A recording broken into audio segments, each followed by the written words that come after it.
Alright, we're back with more NBA coverage, and in this one, I'll be covering all the game action that I've watched between this previous Monday onward. So to get straight into it and start out with the Thunder and the Cavs for the 2:30 slot on that specific day. Honestly, I was expecting way more from this game than I actually got. And I mean, hell, the gauge point at that time was just how well these games performed last season. Not only from a viewership standpoint, but just the pure competition that they possessed. I mean, both of them. Granted at the time, they would finish with two of the best records in the NBA. But these games were legitimately coming down to the wire.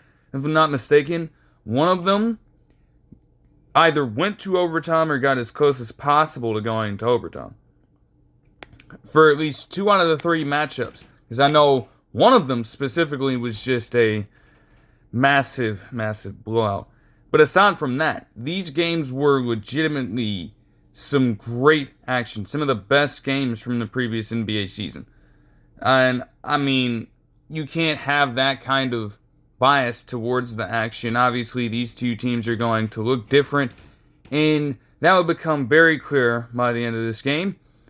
Honestly, with something that was mentioned on a graphic specifically at a point in this game, which I'll get into. But I mean, earlier on, at the point of which I was put into the game, like we're talking about second quarter here, because I didn't watch from the opening tip specifically, but for the most part, it looked as though they were hanging in there. It's going to be hard to beat a Thunder team that is that deep, that is that hell-bent on defense, translating to offense, and so on and so forth. But they were right in there. Like, it was a 6-point ball game. You had Evan Mobley on double-double watches. He was making an impact on both sides of the ball early. And for a while, Donovan Mitchell and that offense was in very good form, to say the least. They were getting the quality shots they were looking for in this. However, as we know with the Thunder, once they get into a spot where they can turn you over and they can impose their will inside the paint, not even just by scoring there, but also getting enough attention to draw a collapse and open up other shots on the perimeter, and even in mid-range, once that happens, it's just smooth sailing for that team. And we would get such a sequence from the point of which I was placed into the ball game. Because from that point onward, you would have the Thunder go on essentially a 16-6 run. And it's, again, every single thing I mentioned. Some bad turnovers from Cleveland's side of things. You had Isaiah Joe and Luguentz Dort sparking up three-pointers left and right. And then not to mention, Shai Gilgeous-Alexander was somewhat quiet to start out the game, but we know with him, he can get his points in bunches. He doesn't even need to always force the action or bend the game to his will. No, he's going to be a smarter player in these regards and take exactly what the defense gives him, which was pretty much non-existent at that point of time. So he started to get into a little bit of a rhythm towards the tail end of this run. And credit to Jalen Tyson for being able to put together an offensive rebound for a bucket at pretty much the end of the half. But this was still a 15-point lead from the Thunder at this point. And it just got worse and worse for the Cavs. Because pretty much to open up this third quarter, they went for a massive, and I mean a massive drought at this point of time. They could not, to save their lives, space out the floor. As the Thunder, ironically enough, have been struggling for the past couple of seasons in terms of being able to shoot the three ball. So how is it that they have the advantage there? On the other hand, though, at the time, when we get to the 6-minute and 47-second mark, they mentioned something stating that the Cavs, to this point, had shot 4 of 23 from deep. 4 of 23. And there are a number of different things that have led to the Cavs' regression this season. When you look at the injuries from Darius Garland to start out the year, when you look at Evan Mobley missing a substantial period of time, those injuries don't help matters. But in terms of on-court production, that is a glaring drop-off from what they were accustomed to doing last year. Because if you remember, it was all about being able to control the pace of the ball game. And it was about getting those open looks from the three-point line, jacking them up at a high volume, and being efficient from that range. And they just have not, for whatever reason, been able to find any consistency with that whatsoever. I will say, it wasn't all bad for them, though. At the time, they were able to start to string together some momentum, as you had Jalen Tyson and his hustle spurring together what would be a 14-5 run for this team. However, even with them getting this game down to a 9-point margin, they, for pretty much the rest of this game, did not get any closer than that. And they tried. They tried to chip away, mind you. But even with them being able to get within, at this point of the fourth quarter, an 18-point lead with about 6 minutes left at the same time, they were able to weather the storm without Shai Gilgeous-Alexander and still belt out to that advantage, get themselves back on track. I didn't really think the Cavs had a great chance of being able to spur together enough momentum with that man in the game and with how well the Thunder had already been performing to give themselves a shot at victory. And that's exactly how this would end up going. They could not guard Chet Holmgren in this quarter, as he himself would have 11 points. And the Thunder themselves, after that point, would go on a 10-2 run. Despite the best efforts of Donovan Mitchell being able to put together a 10-point quarter himself, by that time, you literally had them just put in their bench players. And the scoring just inflated even more. Like, it got to a point where, despite that happening, the Thunder were still able to come out of this game with a 136-104 victory. That shit is absolutely crazy to think about. And it wasn't even arguable. I mean, you look at this thing all the way around. Now, yes, the Thunder probably could have done better from the free throw line, but they shot 55.6% from the field and 48.9% from deep as a team. And that's really what it comes down to, not to mention they forced 21 turnovers and scored 23 points off of them as, again, a team that is still tops in terms of points off turnovers per game. It's fucking crazy. Yes, the Cavs won the rebounding advantage, but for their side of things, right? You shoot 37.4% from the field, and you shoot just 22.9% on three-pointers in this game. You can then understand just why this game went as it did. It isn't hard to see. And, it puts the Cavs in a weird position.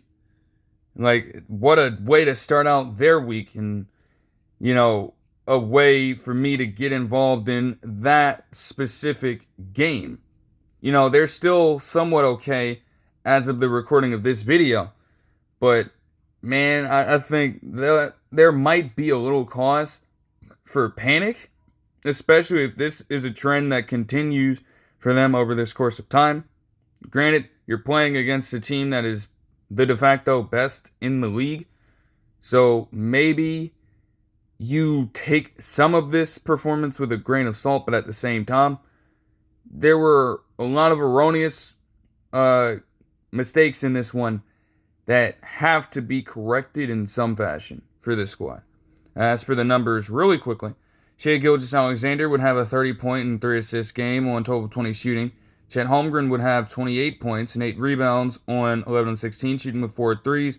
And Lucian Dort and Isaiah Joe would have 18 and 16 points respectively, both hitting at least 4 three-pointers in this game. As for the Cavs, Donovan Mitchell was held in massive check, which is also something that the Cavs have been going through this season. I guess just be fair in terms of context, like, with some of the Cavs games that I've watched this season, let's take Evan Mobley, for instance. Again, injuries don't help the man, but also when he has been healthy throughout this season, they've been trying to turn him into, I guess, more of a primary ball handler. Like, he's gotten a few more touches, I guess, on average this season. And, I don't know, they want him bringing the ball up the court on some occasions. They want him to be the man generating the offense for him with a higher usage rate than he's been accustomed to. And again, I just don't know. Like, that is the goal for Evan Mobley in terms of being able to spur an entire offense on his own individual contributions. The thing is that, again, this season, it hasn't been working. It hasn't been working, to say the least. Like, yes, you look at the numbers at base, and, he's averaging around 18 points per game. He has 8.8 rebounds, and he is averaging a career high 4.1 assists. You would think that that's a positive, but at the same time, it creates a bit of a slower offense than what they're accustomed to.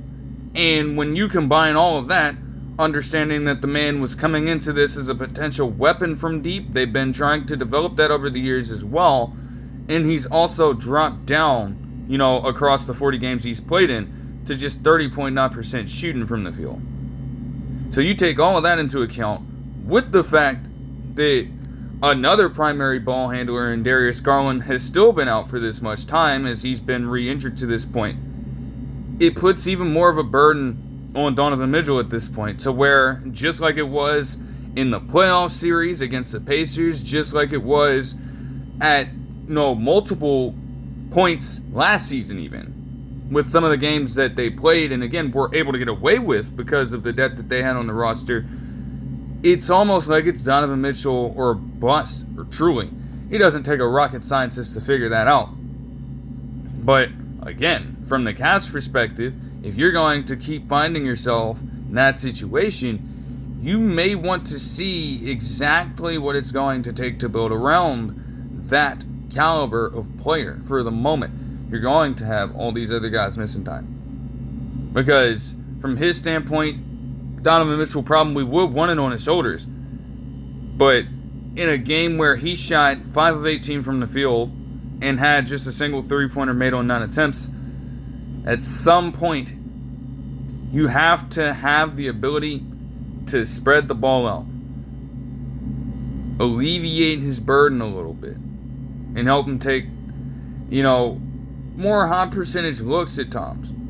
Everything felt rushed in this game. Like, for example, there was a possession where he's trying to bully ball his way into the paint against Kenrich Williams, and he tries that signature move where he just tries to drive his elbow or drive his shoulder down into somebody's chest to create space as he slashes into the rim. Kenrich Williams is too good of an on-ball defender for that. He did not fall for it, and it just led to another uneventful possession for this team. So that is something they are genuinely going to have to investigate, honestly. But moving on to the next game that I watched on this Monday, we have the Mavs versus the Knicks. And I mean, dear goodness, like, again, watching this as a neutral fan, like, it was an okay game. But if you are a Knicks fan, I'm just going to say this right now, this shit pissed you off. It pissed you clean off. I'm not even going to lie to you. Like, bro, the Mavericks, let's just put it like this, and then I'll expand on these points. Okay, the Mavericks opened this game with a run of 19-6, and towards the tail end of the second quarter, they had a 23-7 run to nearly close it out. That's how atrocious this damn defense was. Like, what is going on with this Knicks team, first and foremost? Because when you look at the amount of times that Max Christie was just able to light this defense up single-handedly. This nigga had 8 threes in this game. He was sparking up from deep, and uncontested, mind you. As Mike Brown said himself with something that I watched relating to a press conference of his, these niggas were giving up wide open looks on repeat. It was without failure. It just kept on happening. And it wrapped the Knicks up into a point in this game where the lead was damn near insurmountable. It didn't help that they had a slower offensive start as well. Like, yes, Jalen Brunson had 9 points, but dude, just think about this for a second as well from the Knicks' perspective. From the last quarter in the last game that they played to the first quarter in this one, they went 1-20 from 3 over the last 2 quarters. So already you can't shoot the 3 ball yourselves, and you can't guard it. And promptly, your grip on this game is just slipping incrementally with every single bucket. I mean, the thing is too about this, it's like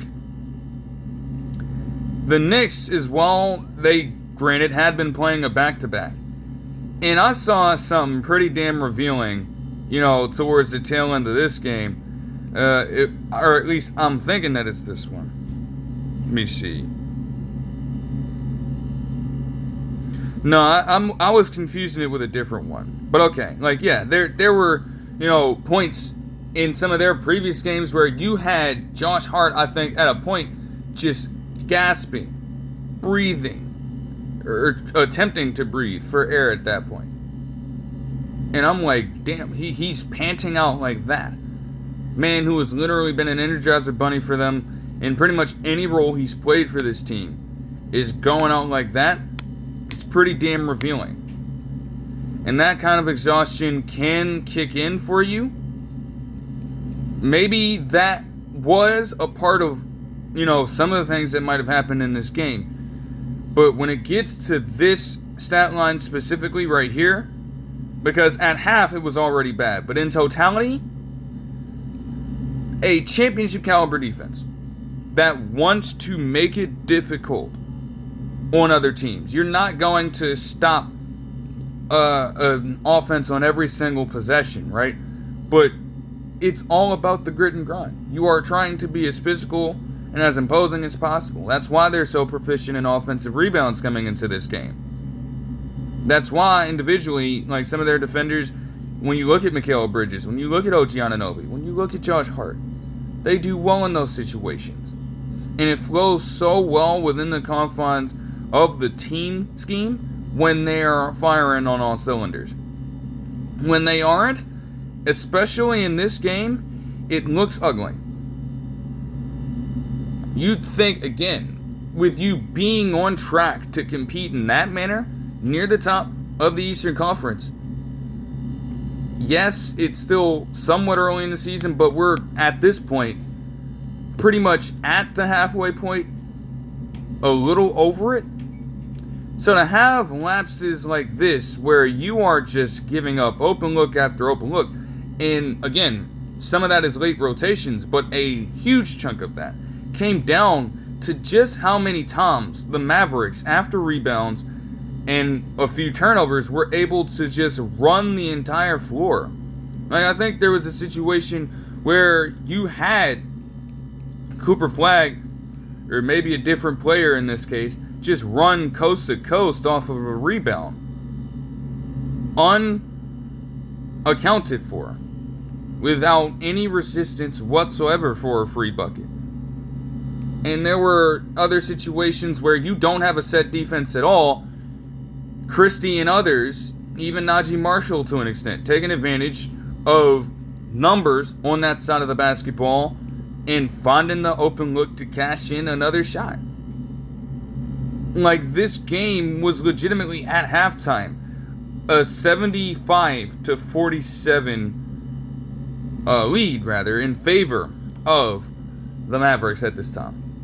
And it was just ridiculous. Like, you even had at that point, as they had mentioned in the postgame, and even with them, like, showing a just a glimpse of the entire thing in real time, there was a situation at I think like the 7-minute, 10-second mark where you get this timeout and you have Jalen Brunson trying to rally this team together, talking to them collectively and trying to invoke some kind of effort on both sides of the ball, some sense of urgency, because it just wasn't happening at all. And overall, when you hear this stat line, because in terms of fast break opportunities where the Mavericks were really able to win this game, as I've been talking about for most of this time here, they had an advantage of 32 fast break points to 6 overall. And after a while, well, before we got to the end of the game, that advantage was 32-2, flat out.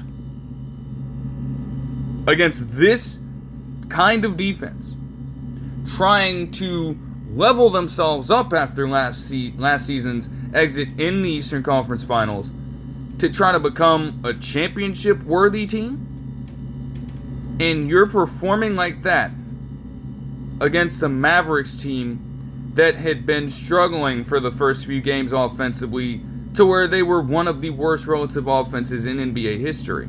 And yes, the Mavericks overall have really been able to turn it around, and you have to respect that. But that doesn't mean the Knicks just get away completely with allowing that kind of hot streak to go unchecked. And above all else, that is the glaring takeaway from this game. They couldn't guard a fucking lick in transition, because everybody at that point was out of position. They had sequences where you had Jalen Brunson guarding big men down low. How the fuck do you think you're going to hold up there?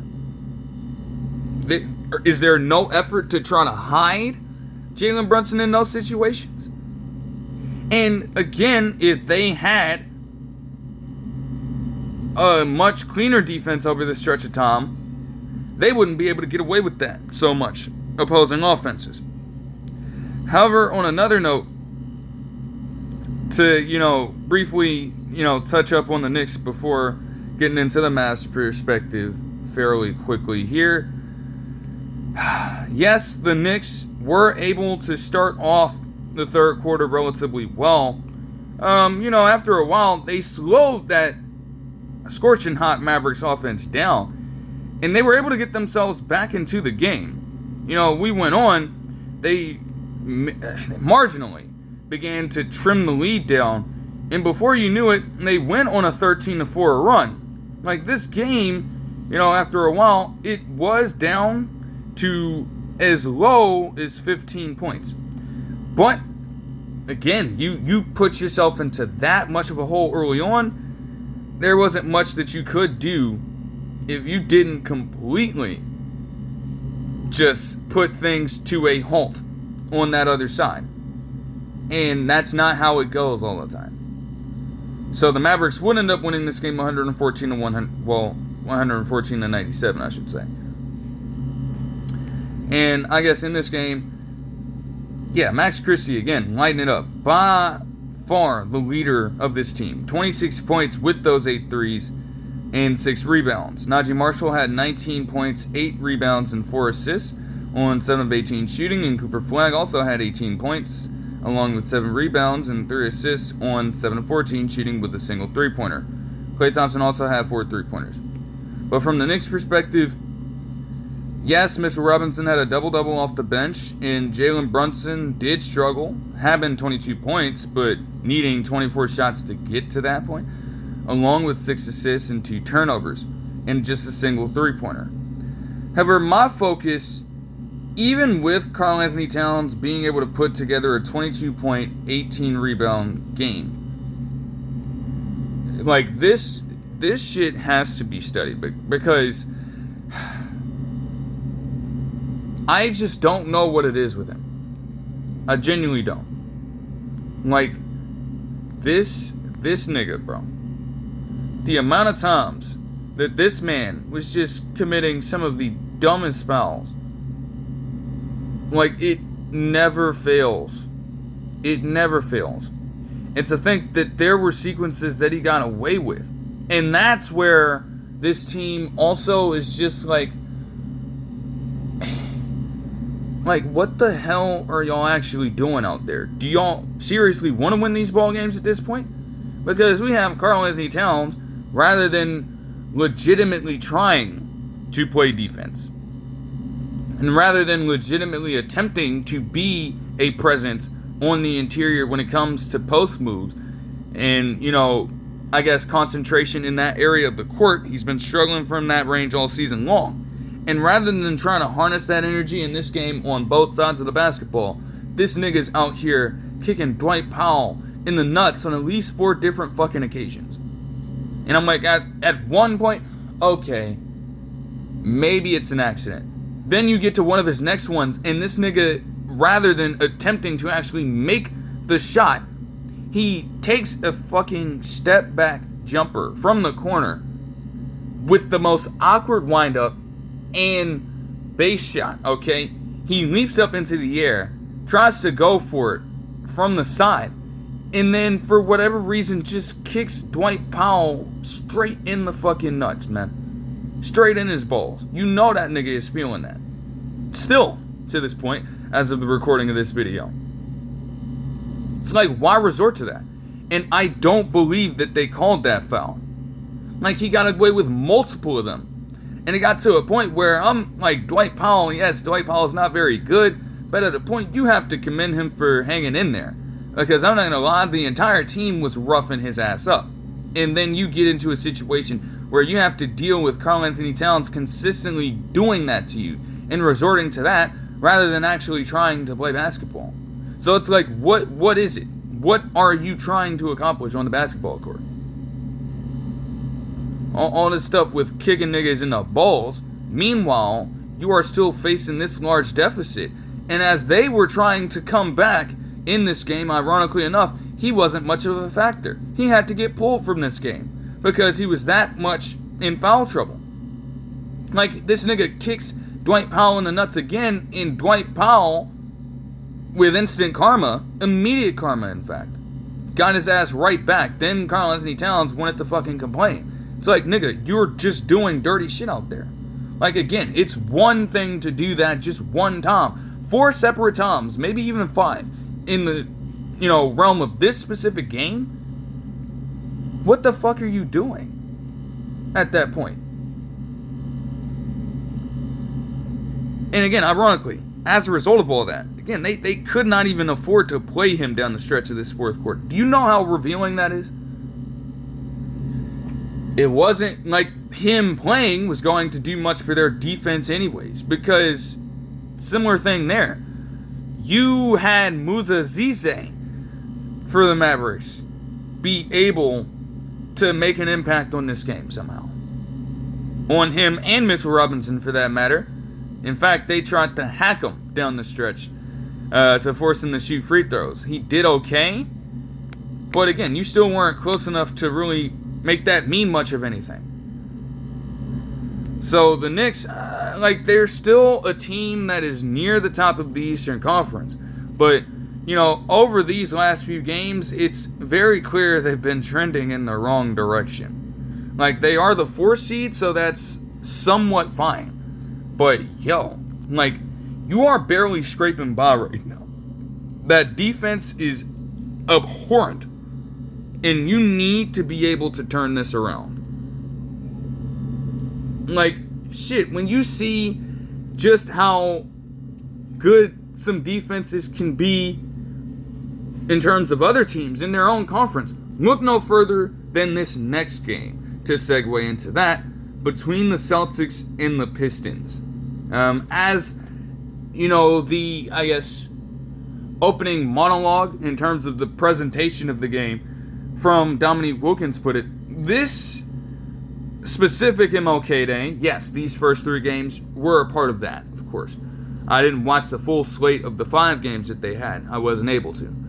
However, this marked the 40th anniversary of games being played on MLK Day. So, hey, you already have this meaning so much to so many players on that court, to so many fans of the game, and to so many just generally watching to pass the time. Because, again, it had been a while. It took a while, in fact, for, generally speaking, to get into that realm with this statement. It took decades for some states in this country to properly recognize that specific day.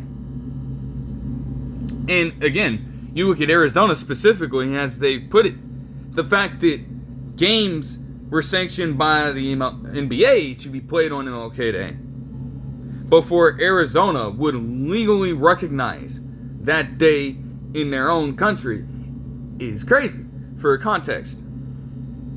Just to be fair there. So, generally speaking, from that standpoint, we've come a long way. And you know what? This game would be the perfect one to end it off. I mean, wire to wire, you got nothing but hustle, but gritty play from both of these teams. And Jaylen Brown, although it wasn't always, easy for him, he was largely a man of his word. They said at multiple points that he wanted to be the guy.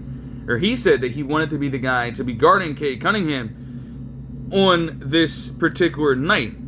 And for a majority of the possessions, he was.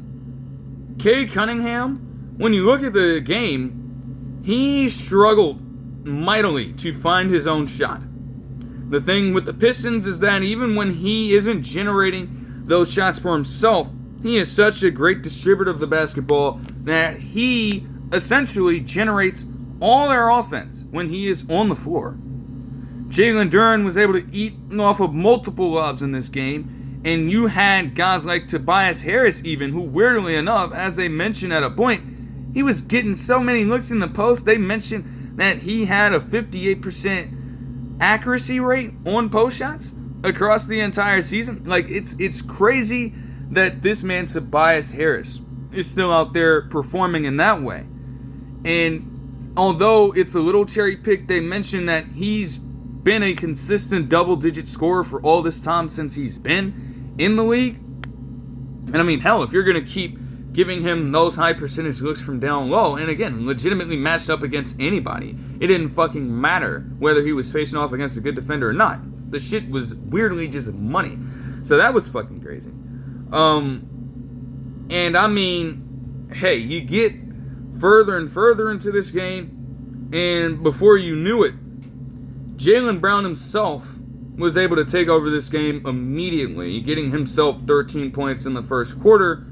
It was relatively close towards the end. They had to battle back from it, but with 3 different Neemias Queta free throws, they were able to take a brief lead.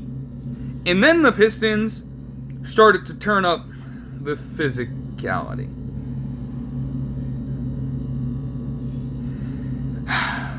They got into it again in terms of Jaylen Brown and Isaiah Stewart clashing, and that was able to get the team motivated, inspired a little bit to start turning this thing up completely.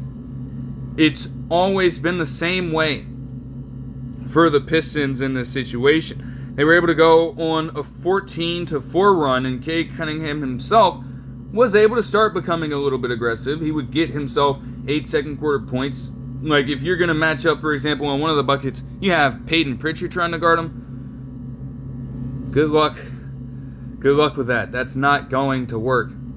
They would also get themselves a 10-3 advantage. And it's interesting because the Pistons, while they themselves have been struggling in terms of accuracy, shooting the basketball, their entire mode of thinking when it comes to playing the game was working out. They'd forced 12 Boston turnovers at this point. And, they forced 12 points off of those 9 turnovers that Boston had. And that was making up the brief difference for them. It was relatively close throughout, but it was in their favor with an 8-point lead at halftime. And again, that was a large reason why. I mean, you have a Pistons team on the rise, trying to duke it out, trying to assert themselves as a power in the Eastern Conference. And again, the fact that they are still sitting atop the Eastern Conference as of the recording in this video says a whole hell of a lot about the strides that they've taken over the past few seasons. But the Celtics are a team, even without, Jason Tatum at this point, they're not going to be denied. They're going to enact their own brand of physicality too. And this game, although, that 8-point deficit stood, it was never far out of reach for either squad. Before you knew it, you had the Celtics continue to chip away themselves. And it would be Anthony Simons to start initiating some of the offense for them. There's a reason why he's a six-man. Like, I'm watching this game, and you got commentary saying, hey, if you're making these kinds of shots, then maybe Anthony Simons should be a starting caliber player. Then he proceeds to, on one of the next possessions, just take some of the wildest fucking shots. Like, yes, there are tendencies that do make him like Damian Lillard in a way, but at the same time, he is not to the point where he can begin to dial up his own number ad nauseum and have a high conversion rate. He's never been at that point. And that's why it was rough for him in Portland. You had an excess of guards at that point. But to rely on him as a starter in this situation and have that kind of poor shot selection, it did not do them any favors.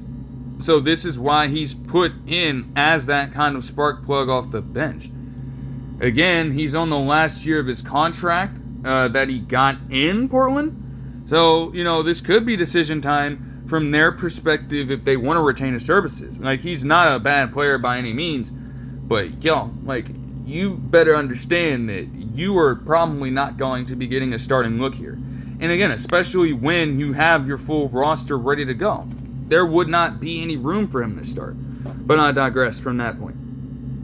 Even with all that being said, Tobias Harris would do his damage in the post yet again to give the Pistons a brief 2-point advantage towards the tail end of the third quarter. And then you got into what was a just well-played fourth quarter from both teams. We're talking about counterpunch after counterpunch after counterpunch. Neither team, again, was able to generate that much separation. Now, the Pistons, for their own, perspective here, they did have a sequence where they were able to space out just a little bit, especially after this Duncan Robinson three-pointer. But for the most part, it was back and forth and back and forth. And I mean, you had a little bit of everything. You had some physicality involved in this, but you also had a few crucial turnovers on both sides that could have changed the complexion of this game. Like, every bucket, again, they had to go out and take it. They could not be expecting either defense to truly free up any space in between the defender and the ball handler to give them that fair shot at an open bucket. Now, there were some lapses, especially when you look at Tobias Harris being able to catch in this three from deep. But before you knew it, Jaylen Brown himself would resort to drawing free throws and getting himself a look there.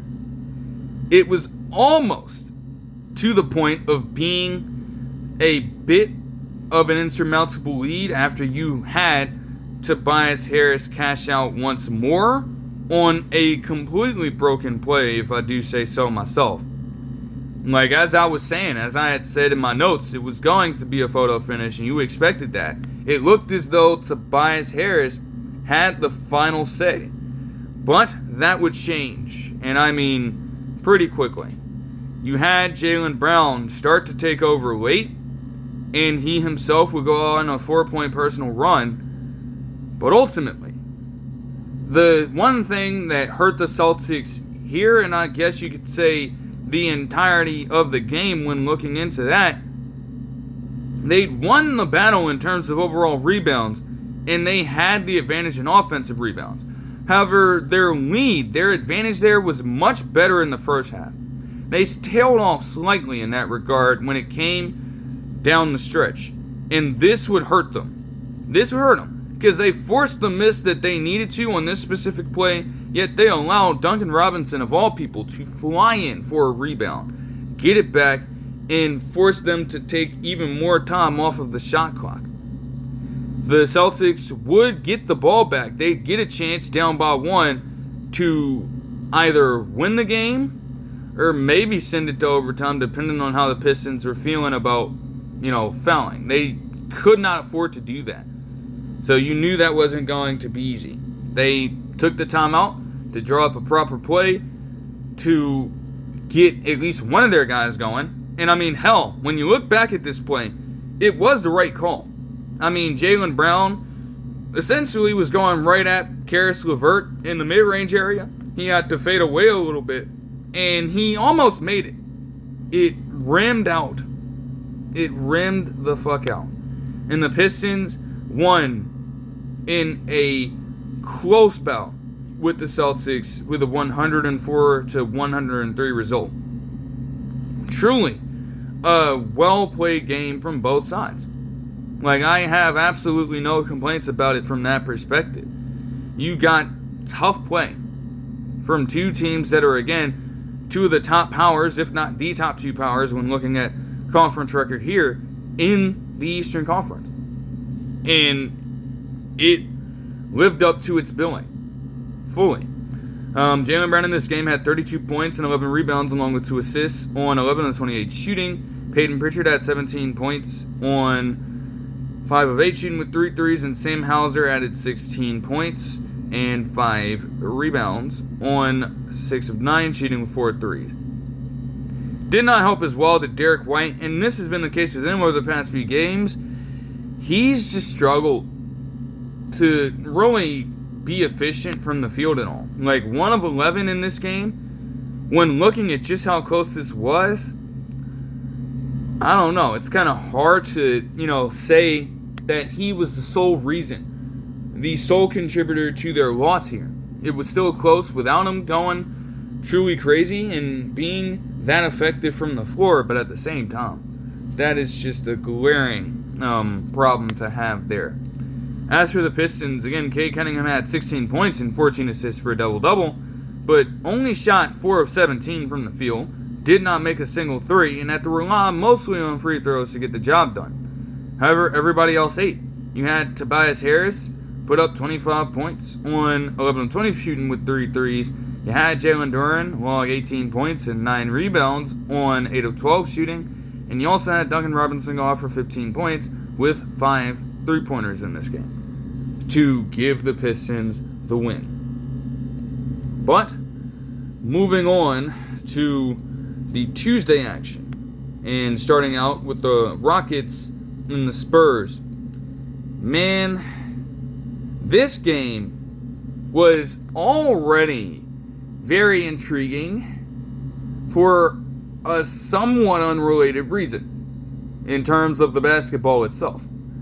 Because you would have a situation where you have fans, still getting to their seats at this point. They're expecting the game, the tip-off, at that specific point of time. It's about 8 o'clock at this point. They're getting ready. They're going through all the pregame rituals when it comes to, the national anthem, when it comes to the starting lineup announcements and everything like that. And seemingly, it looked as though we were all ready to go until a couple of players took one look at the rim. And upon review by multiple staffers in the Rockets arena at this point, they found that the rim was uneven. One of the Spurs players, maybe it was Stephon Castle, maybe it wasn't, decided that they're going to pull off a flashy dunk and they're going to hang on the rim. As soon as they got off of the rim after hanging on it, it was left uneven and completely slanted. It was obvious when, you zoom into it at that point. And so they had to fix it. They have this specific leveling mechanism, leveling tool that they, utilize to figure out whether they have a rim completely straightened out. And the specific bubble in between the two bars, it was leaning so far to the one side that they had to get to work immediately. They had to dismantle the rim. They had to take it apart. And they had to put on a new one eventually. At least a half hour passed before play would resume.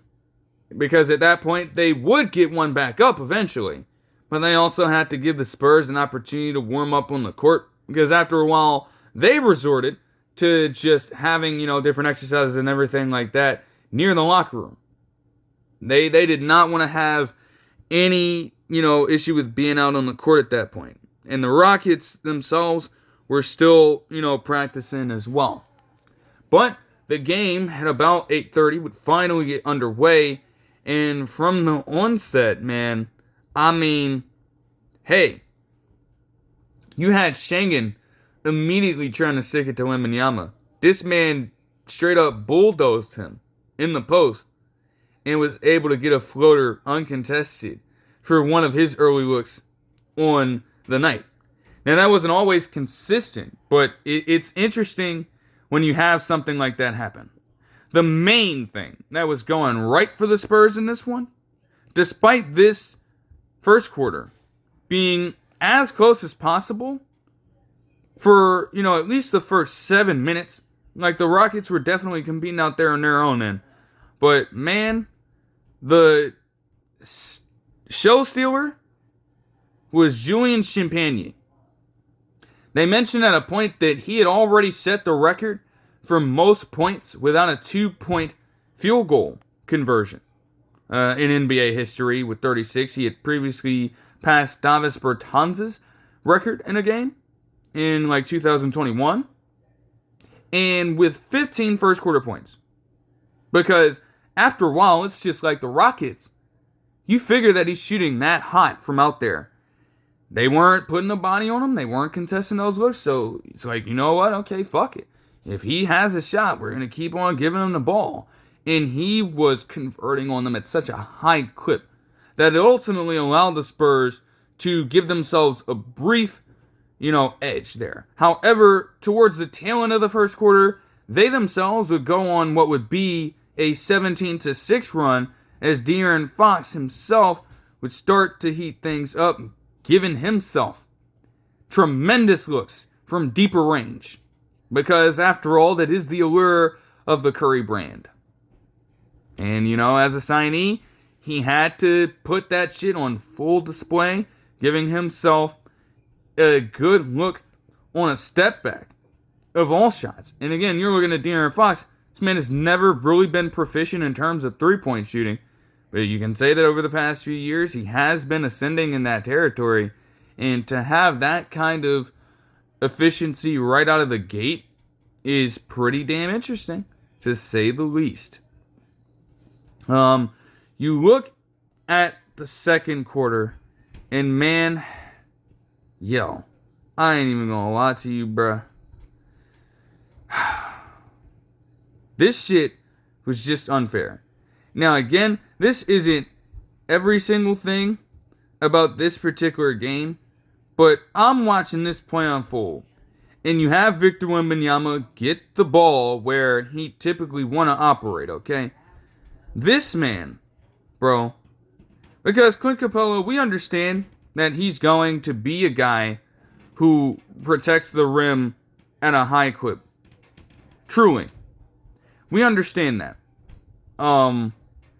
This sequence right here would just be tough for him to go through. I'm not going to lie. He gets the ball, and he's trying to work against Clint Capella. And you have Capella resorting to every mechanism. Putting his body on him, trying to jump up and contest the shot properly, trying to slide his feet. Everything under the sun that they teach you to do defensively.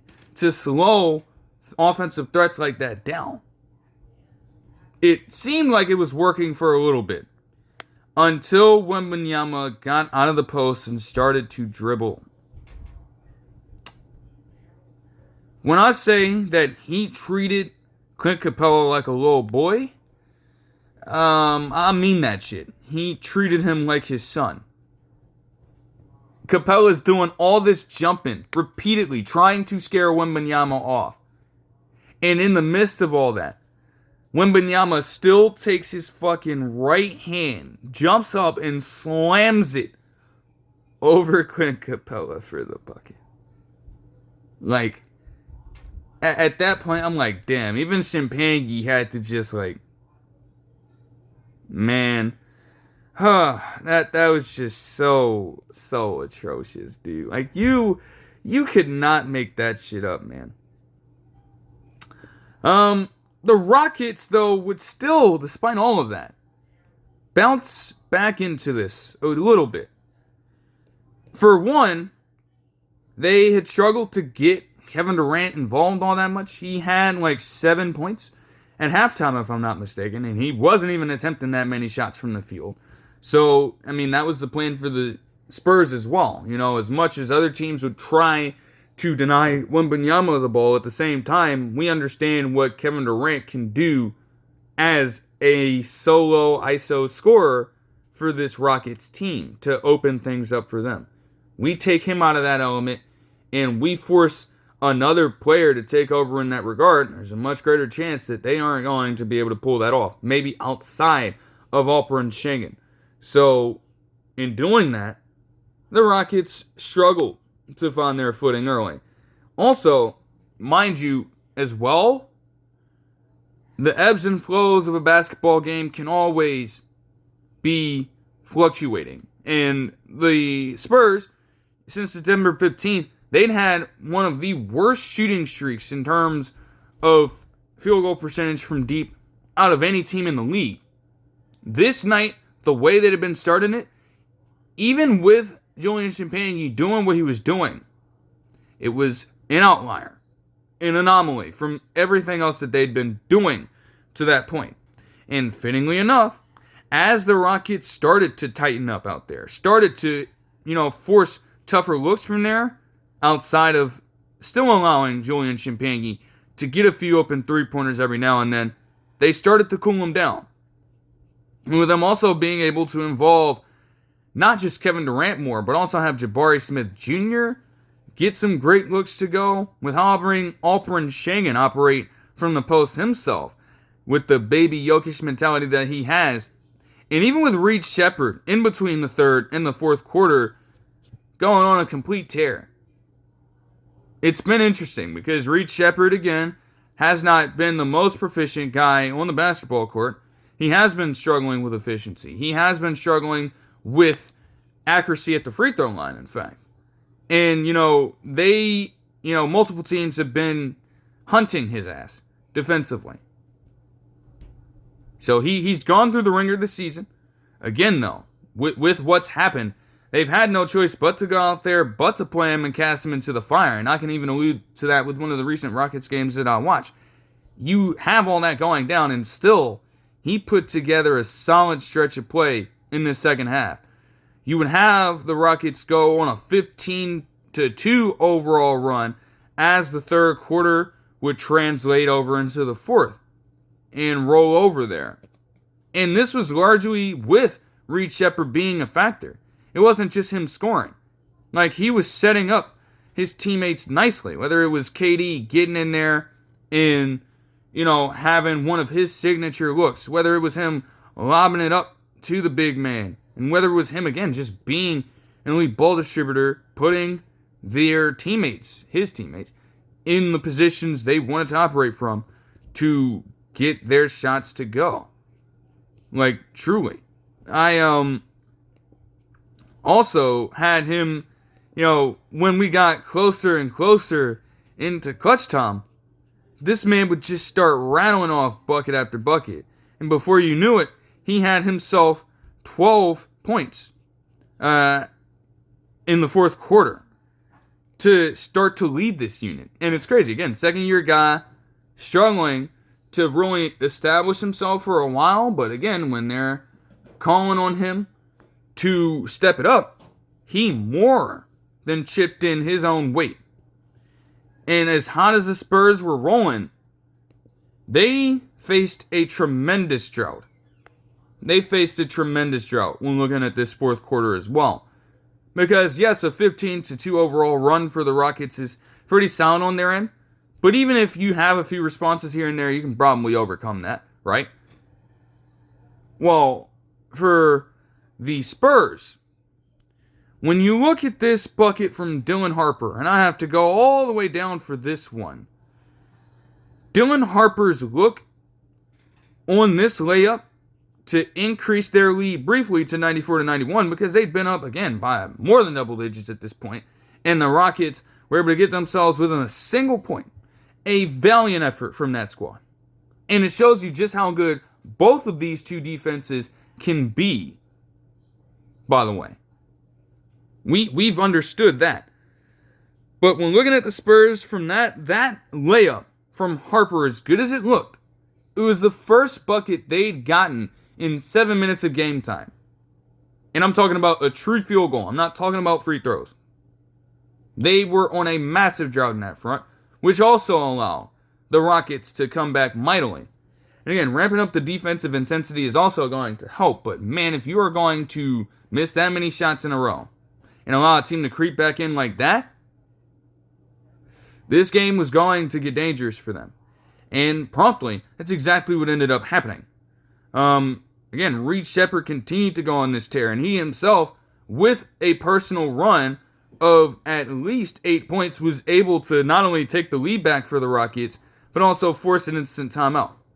And from there, it was just constant back and forth. I mean, at that point, I think the Spurs had been running this system where they just had De'Aaron Fox substitute in, for at least like the second, portion of a respective quarter after the first. And it felt like it could work for them. We're talking about a guy who won Clutch Player of the Year for the Kings in 2023. So these are situations that he's more than accustomed to. And granted, he would make his mark. He would be able to, lead the team to at least tie up the ball game with around 3 minutes left. Because that's, again, he has the capability to pull that off. But the Spurs on the interior crumbled as they would allow Jabari Smith Jr. and Alperen Sengun to get some massive buckets in that area of the floor. And before you knew it, it got too out of hand. Once they ended up missing this look from Victor Wembanyama, it was pretty much a wrap. At that point, the Rockets would win the game 111-106. It's crazy when you look at this. Like, similar thing here when looking at, how the Rockets ended up winning this game to how the Thunder beat the Cavs. Now, yes, again, this was a much closer game. There was a lot more on the line in this. But, again, yes, they were not that proficient from the free throw line. However, they were able to get much better looks from the field overall at 51.8% shooting from the field and also 37% shooting from deep. That's despite the Spurs taking 22 more shots in this game and just completely cratering. Like, they would kind of get within that same ballpark of three-point efficiency with 28% shooting from deep. Again, massive work done in the first quarter. They were lighting it up. And then every quarter after that, they made at least 3 on average while shooting at least more than something like 11. So it was just a complete decline, a complete dip in production from that point. And that cost the Spurs everything. If you're going to have the Rockets again not shoot that many shots, but make the most out of every single one they got. That's important. When looking at the Rockets here, Kevin Durant had 18 points and 7 assists, along with 4 rebounds. On 7 of 12 shooting with 2 threes. I think they also mentioned in this that the game before he was extending the streak, he would pass Dirk Nowitzki for, I believe, he would pass Dirk Nowitzki in scoring. And as of the recording of this video, just to make sure, because mind you, at this point of time, he's nearly catching up with Michael Jordan at this point. So, to see that, just make sure. Points all-time points leaders. Okay, yes, Kevin Durant is now 6 as of the recording of this video. It may take him a little bit to catch MJ, but that is the next step. And I'm sure that, with his pace, because again, it's crazy. Like the fact that he is still doing this at such a high level at his age. It's like, it is a matter of time at this point, barring anything crazy. Amen Thompson in this game had 16 points, 10 rebounds, and 6 assists as well on 6 of 14 shooting. Alperen Sengun had 20 points, 13 rebounds, and 9 assists for a double-double as well. A near triple-double on 7 of 13 shooting. And Reed Sheppard off the bench again. 12 points in the fourth quarter and 21 overall, along with 4 assists and no turnovers on 8 of 17 shooting with 4 threes. So that was definitely impressive from his standpoint. And you want to be able to see him step it up like that. That shows promise. That shows promise, man. It truly does. As for the Spurs in this game, Stephon Castle would have 13 points, 8 assists, and 7 rebounds on 5 of 19 shooting, which is a rough shooting night for this team overall. Like, yes, Champagny himself had 27 points with 8 of 16 shooting from deep. But aside from that, it's fairly lackluster. I mean, De'Aaron Fox, 14 points and 14 points and 5 assists on 6 of 15 shooting. And then Wembanyama, damn.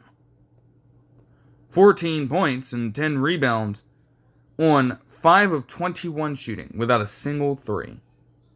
It was a brutal night. And again, you're shooting yourself into that kind of drought. It's always difficult to pull yourself out of that. And that's exactly what would happen to the Spurs in this game. All right, moving on to the Lakers and Nuggets. And this game was technically at 9, like 9:30 or something like that, on Peacock as well. With the delay, it was inevitable that this game was going to have to be watched after the Rockets-Spurs game. There was just no way around it. The delay was as long as it was, but it was too close to, go away from at that time. So the Lakers-Nuggets game was going on simultaneously, and while I would miss a decent portion of it, I was zapped back in at around the second quarter with around 5 minutes to go at that point. Coming into this, I'm thinking the theme of the entire week of basketball this entire week was rivalry week, and it still is going on later on today, so I'll be sure to watch that after wrapping this video up. But man, to have this be considered a rivalry and not have Nikola Jokic playing in this game felt a little weird. However, Jamal Murray has been a thorn in their side, if not even more so than Nikola Jokic when he's consistently faced off against the Lakers. So you still got a lot of bang for your buck in this game, as he would go off for 13 points in the second quarter to cap off a first half where he went for 26. And I mean, man, this sequence later on, because you would have Doncic himself go crazy as well in the first half, putting up like 23 or something. So you had both of those guys duking it out as stars in this game. And you felt that kind of rivalry within that sequence. But the Lakers and their defense, oh my fucking gosh. Like, no better sequence in this game encapsulates just how bad it has been for them than this.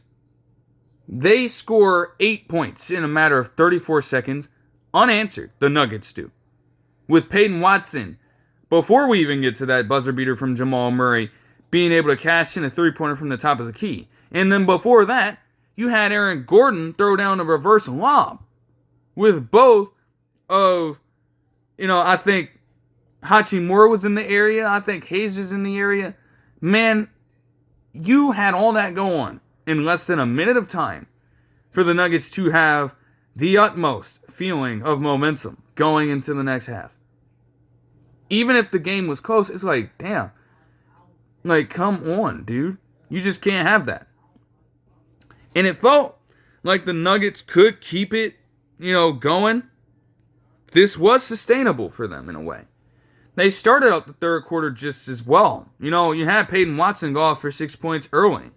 And Aaron Gordon himself was still, as money as possible from deep.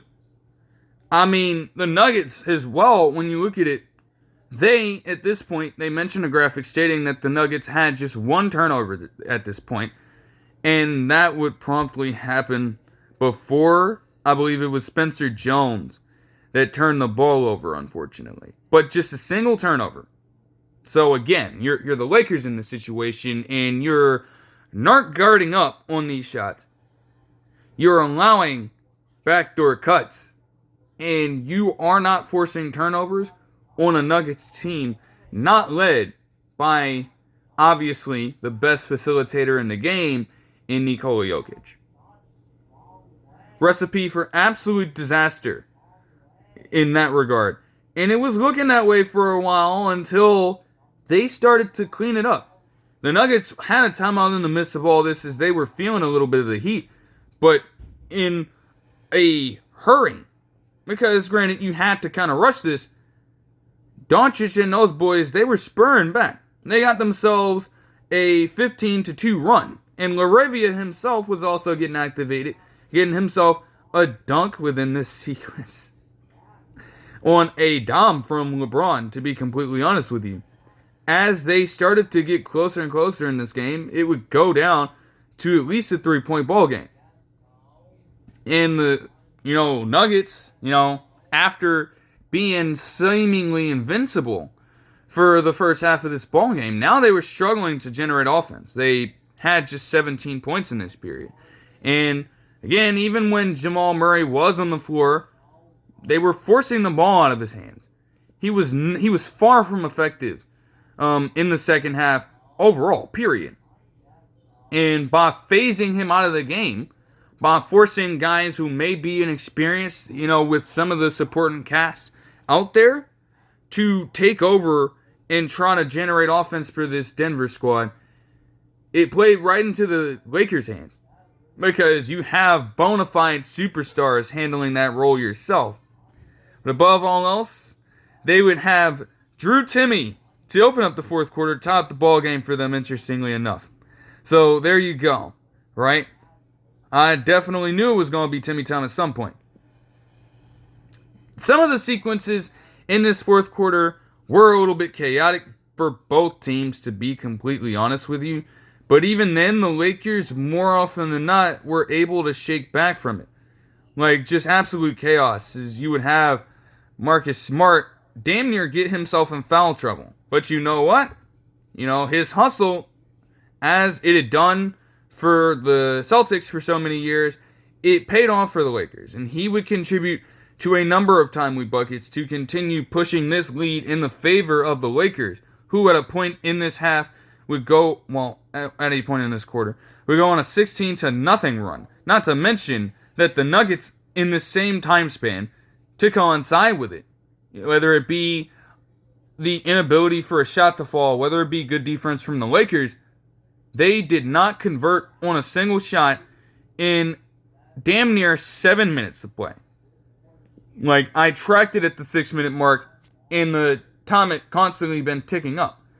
However, even with all that going down, and even with the Lakers, with around 2 minutes and 43 seconds left, holding the 12-point lead, you got another one of those chaotic sequences, and the Nuggets themselves were able to get a 6-point swing.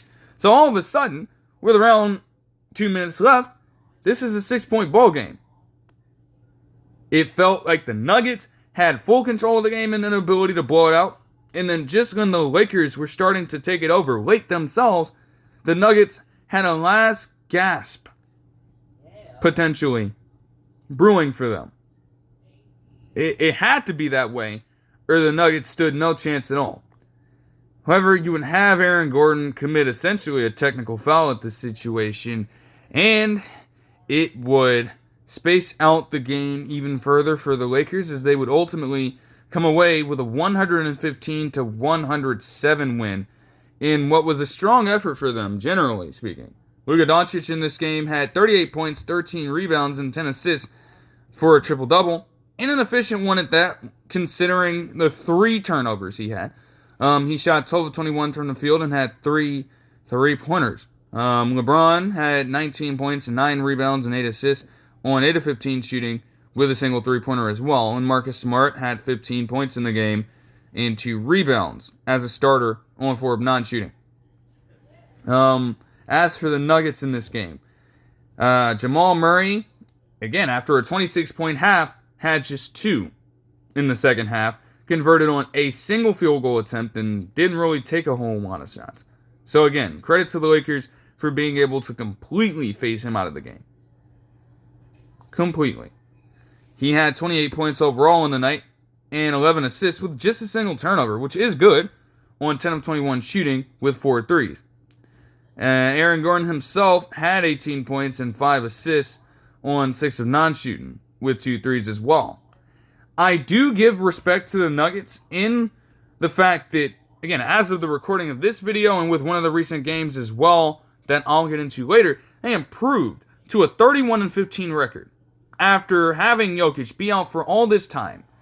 They have even, lost some of their other players to this point. Jamal Murray, I think, going into one of the next games, he would miss some more time. So it's like you're running out there with backups on backups on backups, as Christian Braun still has yet to return himself. You don't have any of your core players in outside of a few at a given time, and they're finding a way to string together wins. There was one that I did not talk about, but saw on the tail end of, as they were able to essentially steal that game in overtime against the 76ers. And I'm like, that shit is honestly just impressive. They deserve all the praise here. The one thing, though, with them, and I mean, again, it's obvious when you don't have those starting caliber players in the game. But when you look at guys like Peyton Watson, and even he recently had a pretty strong outing, you have Spencer Jones in this game. You have Jalen Pickett in this game.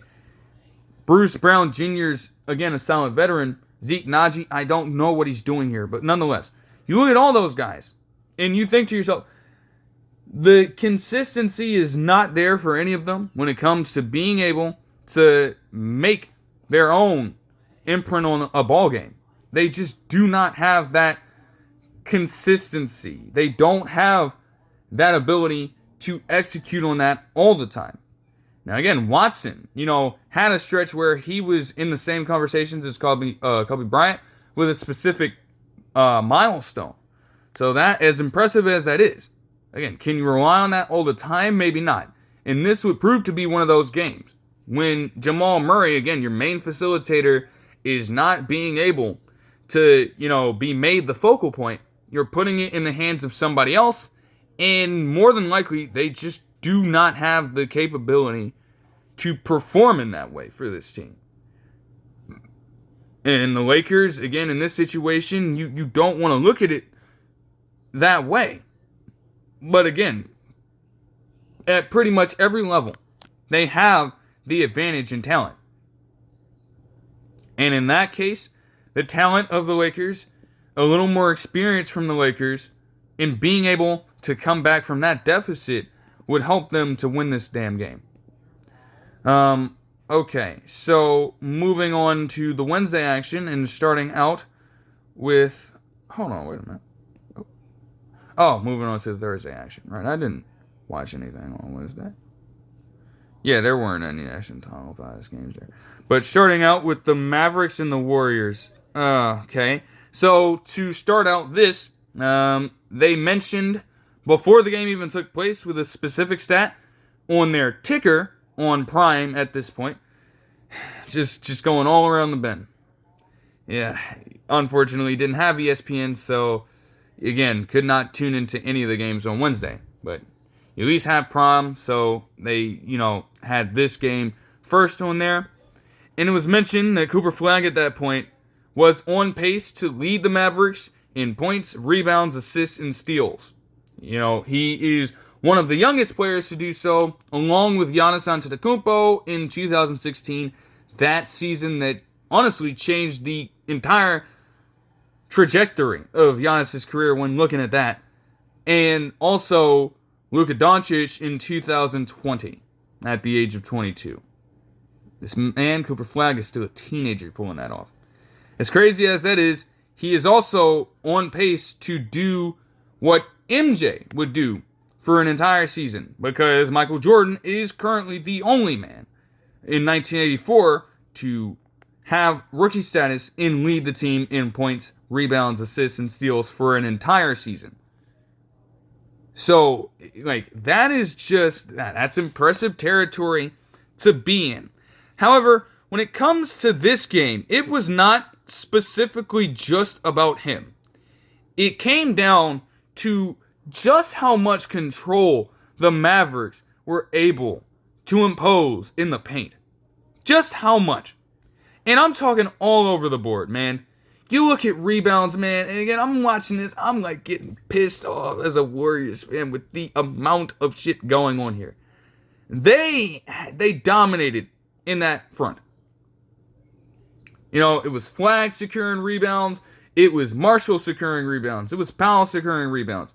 Everybody was crashing the fucking glass against this team. And you even had situations where, again, you force misses if you're the Warriors, and you allow these long rebounds to come into play.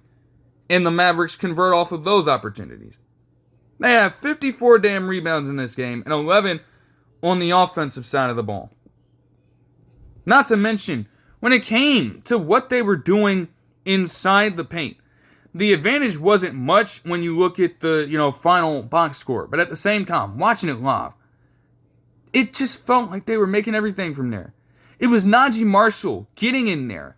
He loves these damn close shots. The fact that he contributed what he did in this game is impressive, considering, again, he's not a player that's going to space out that much from the three-point line. He is getting down into the lane, driving at the cup against, again, weaker defense, because, again, no big man, right? Just sound like a broken record at that point. But seriously, you get that going, and not to mention these close shots, these push shots that he loves to shoot as a player. He has to be.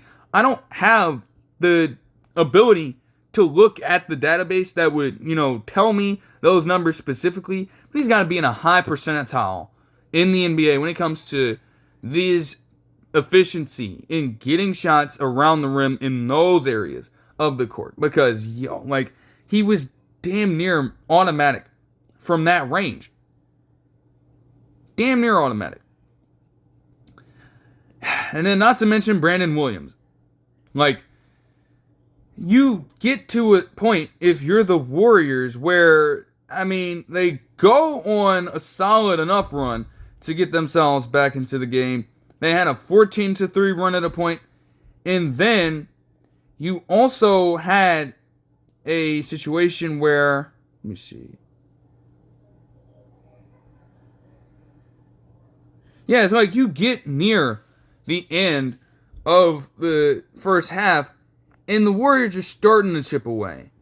After, some quality buckets from not just Brandon Williams, but also Klay Thompson, sticking it to the weak coverage on the rotation. But I digress. They get close, and they have Stephen Curry cash in a couple of free throws to bring this game within 3.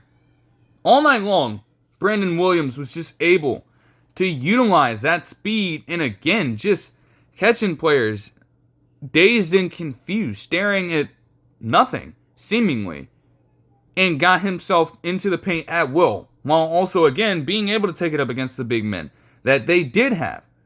You're not expecting this man to go up into the chest of Jonathan Kuminga. You're not expecting him to go up into the chest of Al Horford and create a great look for himself at the cup. And it happened consistently. And the Mavericks needed to continue to impose that kind of physicality. But from the Warriors end, the fact that you have Brandon Williams, of all people, pulling that off unchecked is just further punctuating the point that you have got to figure something out on the interior. even with Draymond doing what he can do as a well-versed defender, nobody strikes fear on that front when it comes to rim protection, specifically. Nobody does. And when you have that, you're going to have pretty much any and everybody be willing to get their 2 feet in the paint and attack, consistently. It's fucking ridiculous. And again, the Warriors, they were trying. But consider this. You had, at a point, Cooper Flag and Najee Marshall and eventually Dwight Powell, he would finish with it. They were all on double-double watch. All of them. Every single one of them. And the Warriors could do nothing about it. But still, even with a brief slip, because at this point, the Mavericks, with the contributions of Max Christie again, being able to, like, this play, it's one play, but this shit just says a whole lot about how this game went. You have an opportunity to get a great look, and I mean a great look, as you catch the defense off guard. Tell me why, yes, P.J. Washington Jr. is a good defender, so a block against Gary Payton II is understandable. But I mean, like, you have a chance to still put it back up and get a shot. It gets missed again. But no worries, Stephen Curry's in the area. And Gary Payton II decides to throw a no-look pass right to the defense. Everybody else is on the other side of the court. Nobody truly gets back in time to prevent the Christie 3, and Christie gets the fucking 3 ball. As I noted, how is that? You have an opportunity to get a free look at the cup, and Max Christie's the only one that ends that sequence with a converted score. And he promptly called a timeout after that. Because that shit was crazy. That shit was crazy, man. It's like, literally at this point, if it's not Stephen Curry for the Warriors offense, I mean, hey, like, how can I sit there and talk that about Donovan Mitchell? You've seen it. If you watched any Warriors game, hell, in the past like 3 years, and even before then. Now again, Stephen Curry's that kind of player where he's going to command that kind of gravity on the court. So maybe it just is what it is. It is a consequence of his own greatness. Maybe there's some merit to that. But the fact that, honestly, since the beginning of this particular decade, you've seen more and more Stephen Curry have to put it all on his shoulders just to have the team compete. And they still will drop some of the best performances he's ever had in his career in losses. Repeatedly. This would be no different. You get a sequence from him where you would have the you'd have the Warriors in this scenario go on essentially a 12-2 run themselves, as you would have Curry, and I guess I just kind of typed it in wrong when I was noting it. But essentially, Stephen Curry, as you have Brandon Williams get yet another money shot down low, he takes it upon himself to say, all right, enough of this shit. I just got to start taking over everything now. Everything. And he would go off for 13 points in the third quarter. Essentially, a personal 6-point run by himself that would continue to ramp up. And after that, the Warriors were able to take a brief lead. They were able to enter the fourth quarter with a 5-point advantage at the Horn. But again, he had to be the one to force the action. Nobody else could. And granted, one of those brutal reasons will be a development that I will touch upon as I round out all the action. But nonetheless, you enter the fourth quarter, and granted, you're not going to have Stephen Curry out there in the first half. You want to see how long you can conserve him. And so you understood that those non-Curry minutes were going to be important. Well, they somewhat maintained. However, things just hit a complete and total rut, especially considering this entire damn sequence from Draymond Green. This entire one. Like, yes, it was close. They were still fighting. They were still able to make this a single possession ball game. But this man, Draymond Green, dude, I don't understand. Like, this is the shit, man. Because he's gotta keep his hands to himself, bro. He hits the living shit out of Dwight Powell in his chest. And that goes from a common foul to a flagrant foul. So they get a couple of free throws there. Then you have another situation, and granted, maybe it's a good foul, but you also have him just try to tackle Max Christie mid-air. And granted, he holds him up. He doesn't throw him down to the ground or anything. That's just another senseless foul in this situation. Now you have a moment where they get more free points on the board. They're up by 5. You have Draymond Green step out of the game at this point. He's in deep foul trouble, so they have to find a way to conserve him, and even then, he put on like his hoodie and everything. So it was just the worst possible time to have something like that flare up. And promptly, the Mavericks took more than their fair share of advantage is here. And Dwight Powell, of all people, you aren't expecting to convert an and one. But again, against a team who is much smaller and not really able to offer that kind of resistance, even to Dwight Powell, just think about that, please. It was exactly what the Mavericks needed in that moment. And they were able to just completely put this game on ice.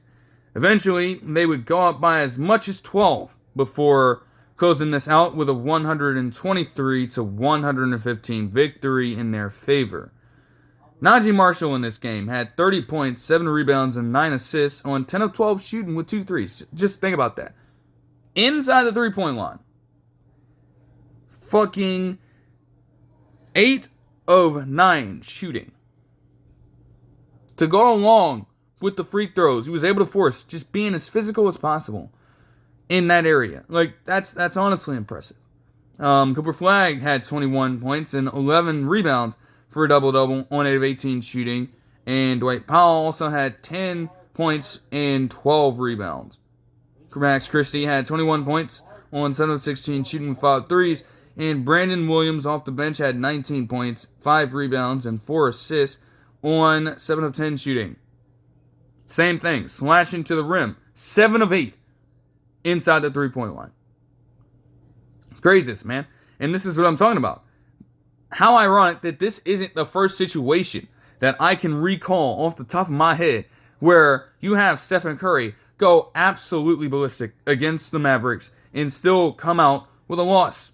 Y'all remember that game a few years back where this man put up 57 in an overtime game against this damn team and lost in overtime to this goddamn team.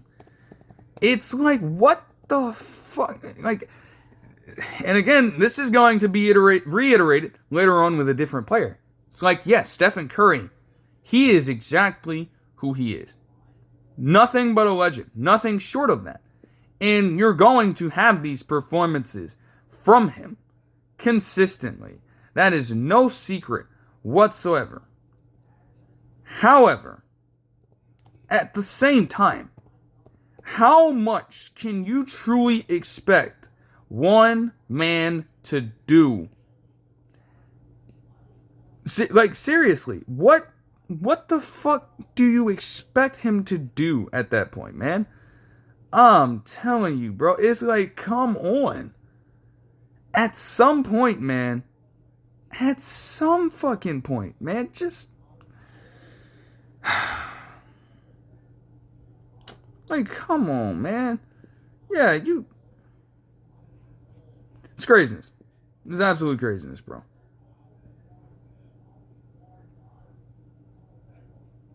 38 points in this game, pissed away, while shooting 14 of 27 from the field, and logging 8 3-pointers. DeAnthony Melton as well also had a great game off the bench, to his credit. 22 points, 2 assists, steals, and 3 rebounds on 9 of 15 shooting. Moses Moody also had 12 points. And it did look like Jonathan Kuminga was going to be a pretty good scorer to rely on in this game. He came out with 9 points. He made all his shots, but would have to go back in the locker room after an awkward landing on his knee. And again, when I get to the development later, you can understand how devastating seeing that go down could end up being for this team. You hope that Kuminga does get better, though. It genuinely looked bad. Okay, that game, even if that game didn't go to overtime, it's like, yo, you're putting up that kind of work against one opponent, and it still doesn't do anything for you. It's crazy. It's crazy, man. All right, moving on to the Lakers and the Clippers, also on Thursday. Man, it's just like every single time you have Luka Doncic coming out in these first quarters doing the crazy shit. Like they mentioned in a graphic that he averages the most points in the first quarter. He averages the most points in the first half amongst any player in the league. And it wouldn't be any different for him as he would come out with 14 points, pulling out all the stops, pulling out some elaborate ass moves. There is a way, like, he is just being tightly guarded by a man and still finds a way to turn around, hook up a shot off the glass, and get it to go. Like, that is Luka Doncic in a nutshell. However, the Clippers were still able to put together not only a 17-6 run, but also come out of this first quarter with a lead entirely. Now, it did help that they did, as people were alluding to, they weren't sure about, but Kawhi Leonard would be back for this game, and his robot ass would be up to typical Kawhi-style moves, putting together 8 first-quarter points himself, as he, along with Harden's effort as a facilitator primarily, he did not really get his shot going in this game. But that was fun. Like, the shooters were hitting. You had John Collins getting up for an alley-oop, and Kobe Sanders as well would become important to their ability to win this game once again. Not to mention, to open up the second quarter, it was Brook Lopez getting the job done. All this talk about post moves from Tobias Harris and others, y'all forget that Brook Lopez in Brooklyn was a maestro in the post before he ever gave a fuck about shooting a three-pointer in his NBA playing career up to that point. And he would just take it back to that vintage era of Tom for him with his first couple buckets before eventually contributing 7 points in the second quarter overall. And with the Lakers in this situation, it's interesting. Like, they just mention a lot, and I mean, granted, you're going to be leaning very LeBron-centric when you have both of Candace Parker and Dwayne Wade on the call. Nothing against them, specifically, but that's just how it is. Nevertheless, they did mention a graphic that really puts things into perspective for me.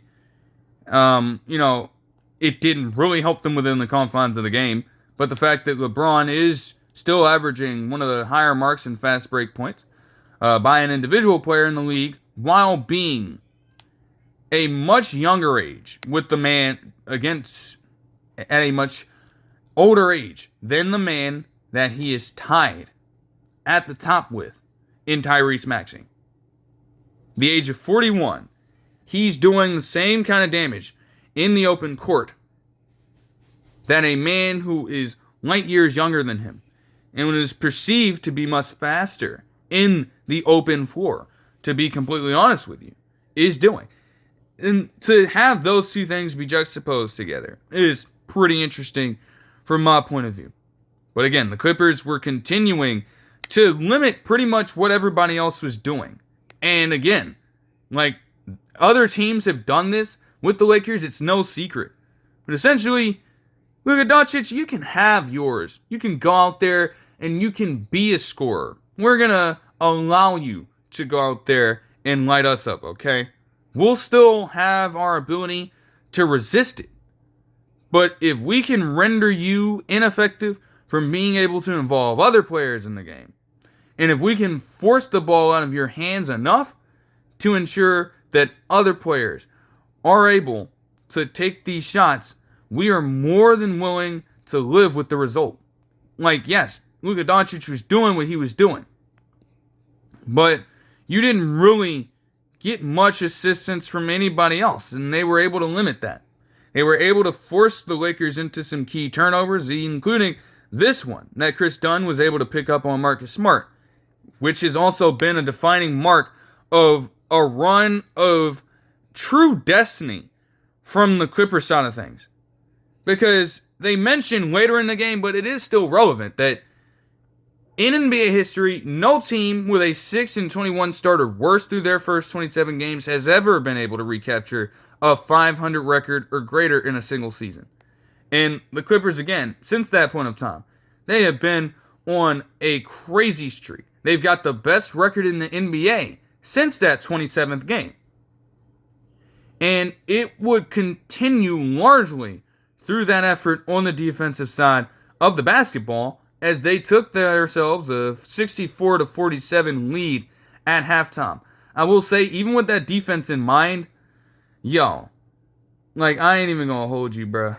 This shit was just crazy to watch. Y'all remember the fucking sequence of doom from Jordan Goodwin last season against the Celtics that, saw him just go on an absolute cold streak individually prior to the start of the fourth quarter of that particular game. I'd argue that whatever the hell I saw from DeAndre Ayton in this time span was ridiculous. Him and LeBron James. Like, finesse center, okay?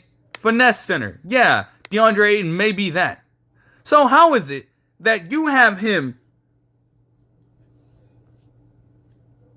put such poor touch on the shot around the rim? This nigga, in the last 2 minutes of the half, misses an alley-oop lay, gets his own board back, struggles to put a shot up, struggles to play defense, loses the ball again. They steal another shot from them. And then promptly that leads to another Clippers bucket. Another just damning sequence for this team in that scenario. It's ridiculous. Okay. It's been a problem for the Lakers all season long, but that was ridiculous. To me, at that point, the first 5 minutes of this second half for the Lakers were going to tell me a lot about how they were going to handle the rest of this game. And they did not perform exceptionally well across most of that, I will say. It did not feel like they had the urgency at all. In this lead, they're trying to trim it down the whole way. Mind you, it balloons all the way up to 25 points. And rather 26 even, as they get multiple looks from not just Kawhi Leonard, but also Ivica Zubac studying the course down low. And it felt like the game was going to be much more out of reach if the Lakers did not find a way to turn it around. In totality, that would actually end up being wrong. Somehow, someway, they found it within themselves to start dealing the defensive contributions out, to start playing with that kind of intensity. Regardless of potential size mismatches or anything like that, finding a way to make these Clippers players uncomfortable as they shot the ball. And even though you would have some bailout shots, You had Kobe Sanders be able to get one. You had Jordan Miller at multiple occasions even across the entirety of this thing be able to sneak in a few buckets at a time. But overall, from that stretch, when they were down 79 to 53 in the third quarter with around 6 minutes left, to pretty much the midway point, damn near, of the fourth quarter, they got this game within as much as 5 with some hustle from Marcus Smart and then cut the lead all the way down to 2 with Luka Doncic essentially on a delayed post move, putting up a one-leg shot on Chris Dunn and making this shit and talking this shit to him. All of a sudden, at that point, the Lakers would be completing a 34-14 overall run of epic proportions. And they needed every bucket in that sequence, mind you, just to get within 2. It's not like they took a lead here, but they lit a fire under the Clippers' ass. And if they wanted to close out this game, best believe they needed to clean up their shit, or they were going to fuck around and lose its lead. Safe to say, though, essentially, with at that point, 10-0 run, yeah, that would not happen at all. You would have Zubac, again, continue to do damage down low, and even with them nearly having an opportunity to get back within 4 and make a potential shift in momentum in this game, they went through a pretty weird sequence here, to say the least. Like, yes, they had a 14-4 run to overcome that, and we get into the final minute of play where they get themselves back within a couple possessions, and all you're doing at that point, you don't need to foul, but you need to be able to force at least one stop on this Clippers team. And a turnover would be absolutely great. They got exactly what they wanted because of the hustle from none other than Jarrett Vanderbilt. You know, he'd make a few contributions in this game, but none bigger than that. Diving for the loose ball and hustling for the steal. You get the ball in Luka Doncic's hands, and, wow. Just, wow. I did not expect what happened next. Luka Doncic loves to shoot the tray ball, especially when he knows he has it, or has the confidence to believe that he does. Yet, he's wide open on this damn play. And the NBA niggas had the nerve to cut it out of the highlight tape. When you look at the video online, they had the nerve to cut that sequence out. Luka Doncic is wide open, and he, for whatever reason, because there's nobody around him, so I don't really understand what was going on in that moment. Like, yes, he's a superstar, but for that being the case, to have such an unexplainable situation with the game on the line, knowing that you need at least a three-pointer here, you don't shoot that in that situation. And it not only took off more time, but it allowed the Clippers defense to get reset. And what proceeded to happen? Had to settle for a desperation shot that he ultimately missed. Why not just make it easier on yourself and take the open look when you have it? Even if you don't make that one, I could at least live with you giving it a shot. That's the logical thing to do. Yet you waste more time that way, and you allow the Clippers to hound you down, get their best defender on you, or at least a capable enough defender, and ultimately force you to miss. That just made no sense to me. Ultimately, the Clippers will be able to win 112-104 as far as this game is concerned. Ivica Zubac would lead the way with a damn near 20-20 game with 18 points and 19 rebounds, along with just a single turnover, which is pretty damn impressive, by the way. On 7 of 13 shooting, Kawhi Leonard had 24 points and 5 rebounds, along with 4 assists, on 9 of 19 shooting with 3 threes. James Harden had 18 points and 10 assists, along with 7 rebounds. But it was not efficient for him at all. 7 turnovers, not to mention he shot 6 of 21 from the field. And needed 4 3 throws as well to reach that point. Jordan Miller contributed 14 points off the bench on 3 of 5 shooting. And John Collins had 13 points on 5 of 7 shooting, along with 5 rebounds. And as for the Lakers in this game, again, Luka Doncic, yes, he played well. 32 points, 11 rebounds, and 8 assists, along with 3 steals and a single turnover. But again, that non-shot spoke volumes as to what happened in this. He shot 11 of 27 from the field. As for LeBron, he had 23 points, 5 rebounds, and 6 assists on 9 of 19 shooting. Rui Hachimura also contributed 12 points on 5 of 11 shooting.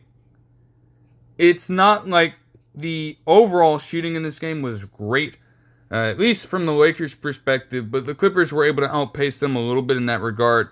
And again, with Zubac doing most of the damage, they had a rebound advantage of 15, logging 49 on the night, I should say.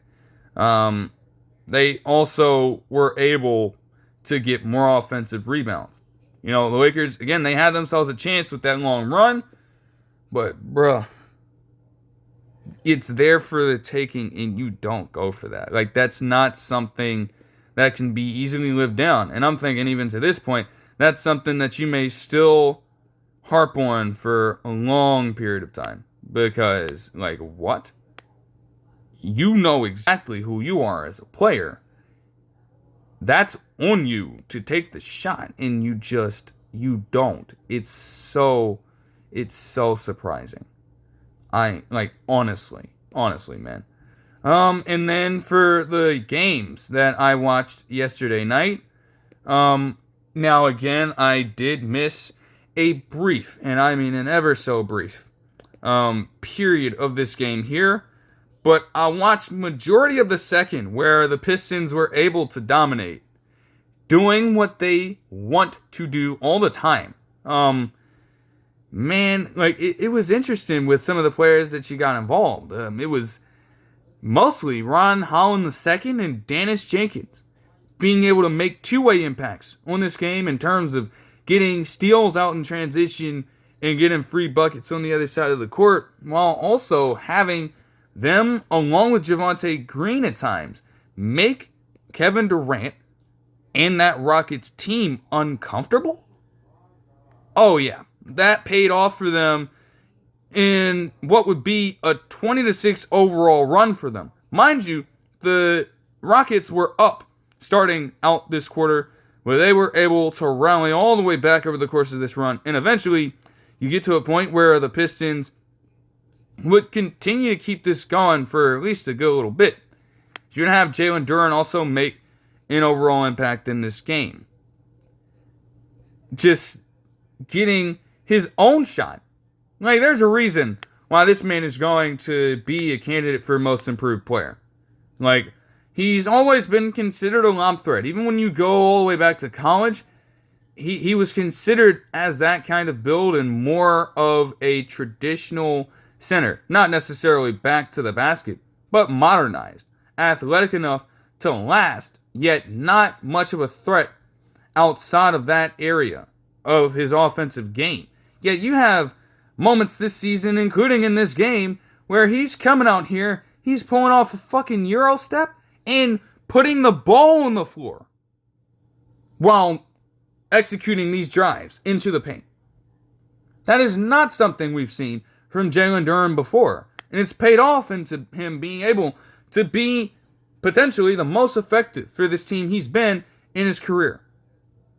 So you get those kinds of displays going, and you think you're set if you are the Pistons. Only on their end, Schengen and Durant were able to turn it around in time to make this competitive. And this would be a tied ball game at halftime, as you would have Amen Thompson tie it up with a pair of free throws. don't worry, the Thompson twins would be able to, have their own bout against each other in this game as far as it goes. And KD would just keep it going. Now, there was a sequence one time where he attempted to take a look against Jalen Duren on the perimeter and then ended up losing the ball, leading to another Pistons bucket. That was certainly tough, and you don't want to see that happen. But KD would get pretty much his 8 points in the third quarter against Jalen Duren just facing up for 3-point shots. Like, he was willing to do that every single time. It's not that Jalen Duren's a bad perimeter defender, but again, a lot of his damage is going to be done defensively on the interior. It still needs some work in theory. He's still a young player though, but he's going to be much better there. And KD just took advantage of that. You had Duren, though, again, continue to be a two-way force for them, giving himself an opportunity to match that on multiple occasions in this third quarter. The Rockets at this point, they were all generally clicking. Even had Josh Okogie and Reed Shepherd continue to put together strong performances to compound on what Kevin Durant was doing.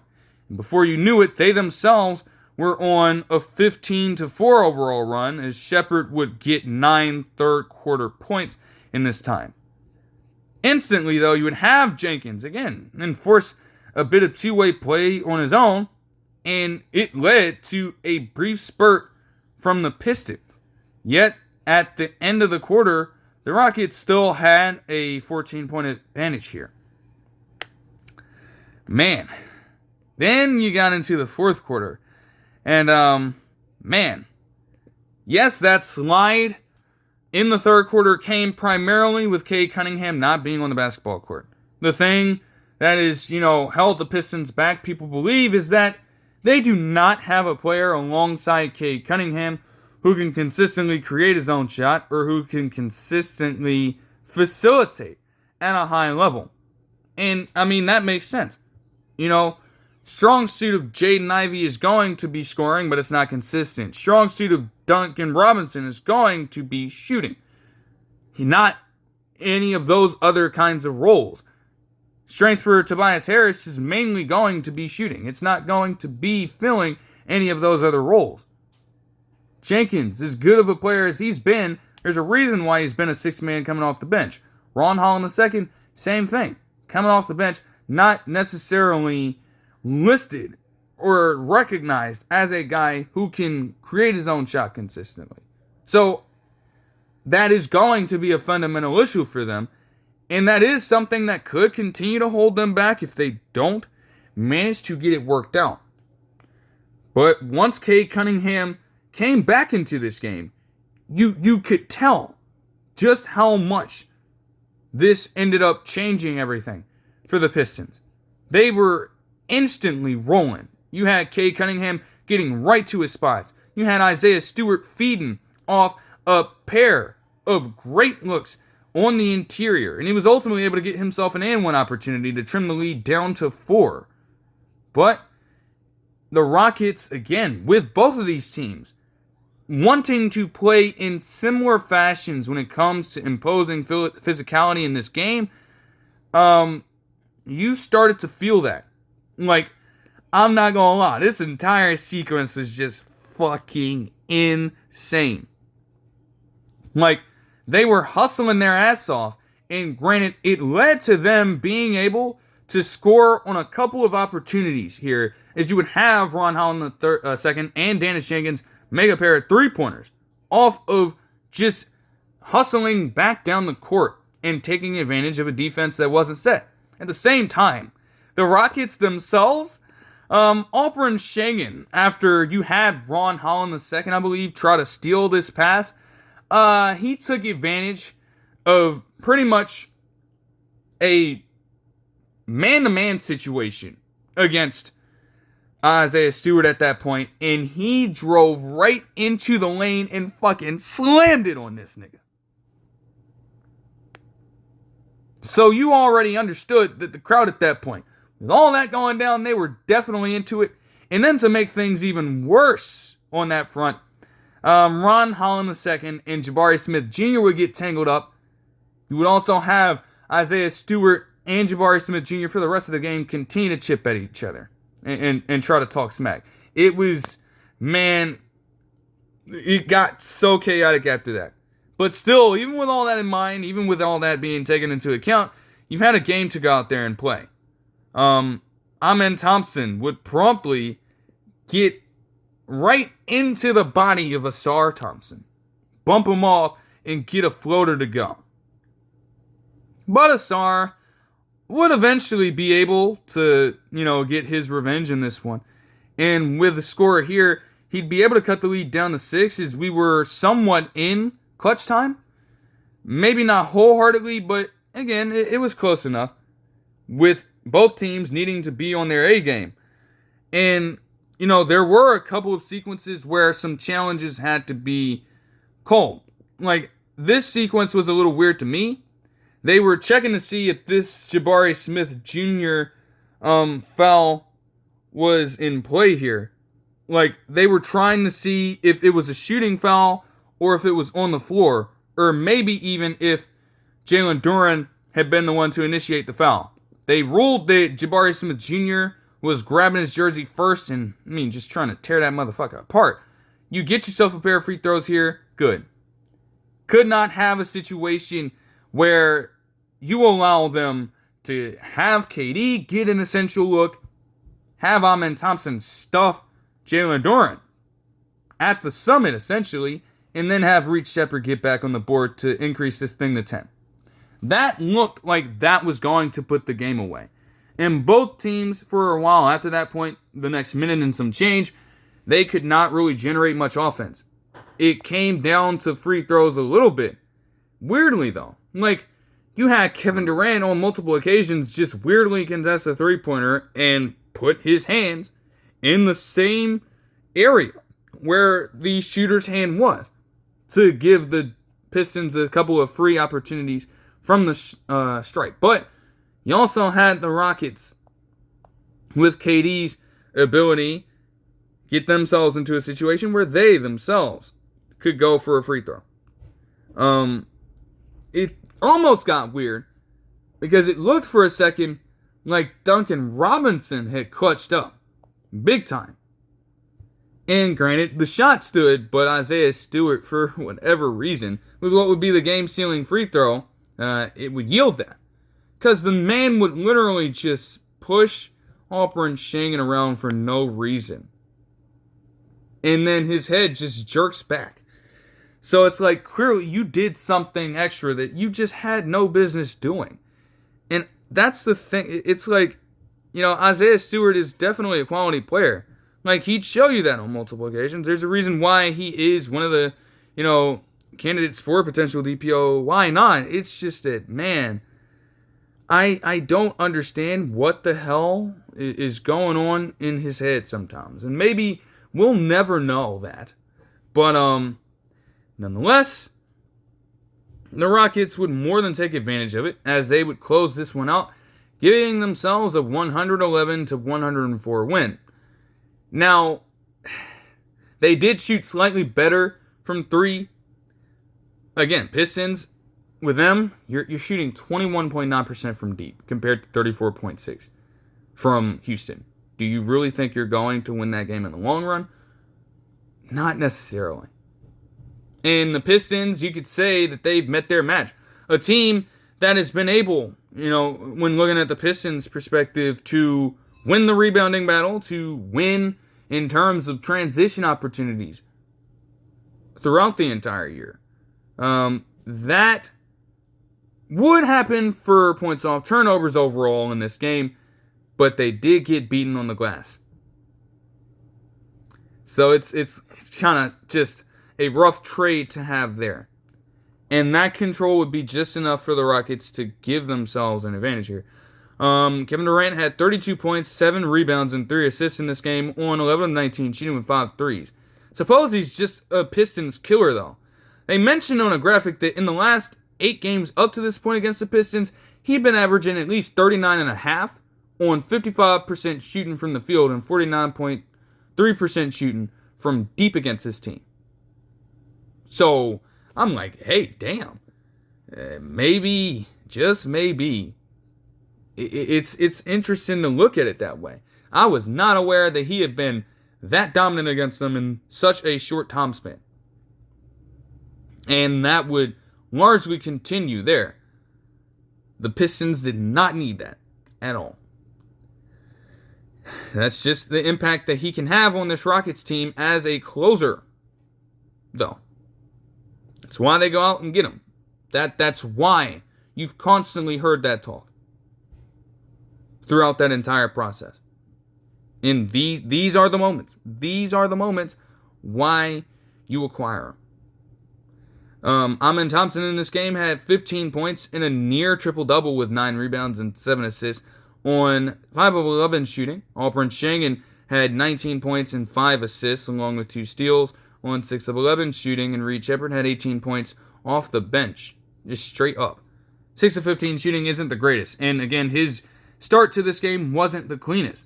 But he was able to turn it around once more when he got back in the game later on in the third quarter and just give this team some more juice.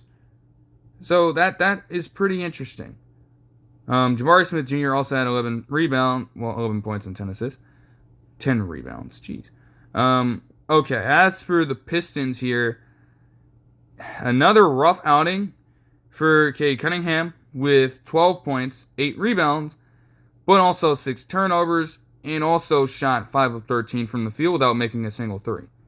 Now, again, it was still close enough, and you have to credit other players for being able to pick him up. Jalen Duren had 18 and 7. Isaiah Stewart off the bench had 16 and 4. Ron Holland II had 13 and 6, and Dennis Jenkins had 10 points. So it's not like the help wasn't there, but again, that cold stretch in the third quarter with Cade Cunningham not being in the game and not being productive enough without him offensively did them in here. Unfortunately. I mean, shooting 47.6% from the field is still fine. But again, this era of basketball, you have got to be able to put together and string together competent perimeter shooting. Like, you cannot always get away with those atrocious shooting performances. And then I say that, and then you get into this game, which was just pure hell for a casual fan of the NBA potentially tuning into this. Like, I'm telling you right now, if you are a casual fan, if you are not a hardcore watcher of the NBA, you completely lost all of your brain cells in this game. And I'm not even joking. I'm not joking. Like, it was definitely tested. Especially when we get into some of the deeper rotations that these teams used in this game between the Nuggets and the Bucks. Not even mentioning what happened in the game itself and the more recent results of it. It was chaotic.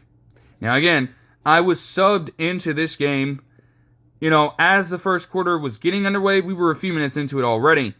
And at that point, essentially to just talk about this quarter, neither team,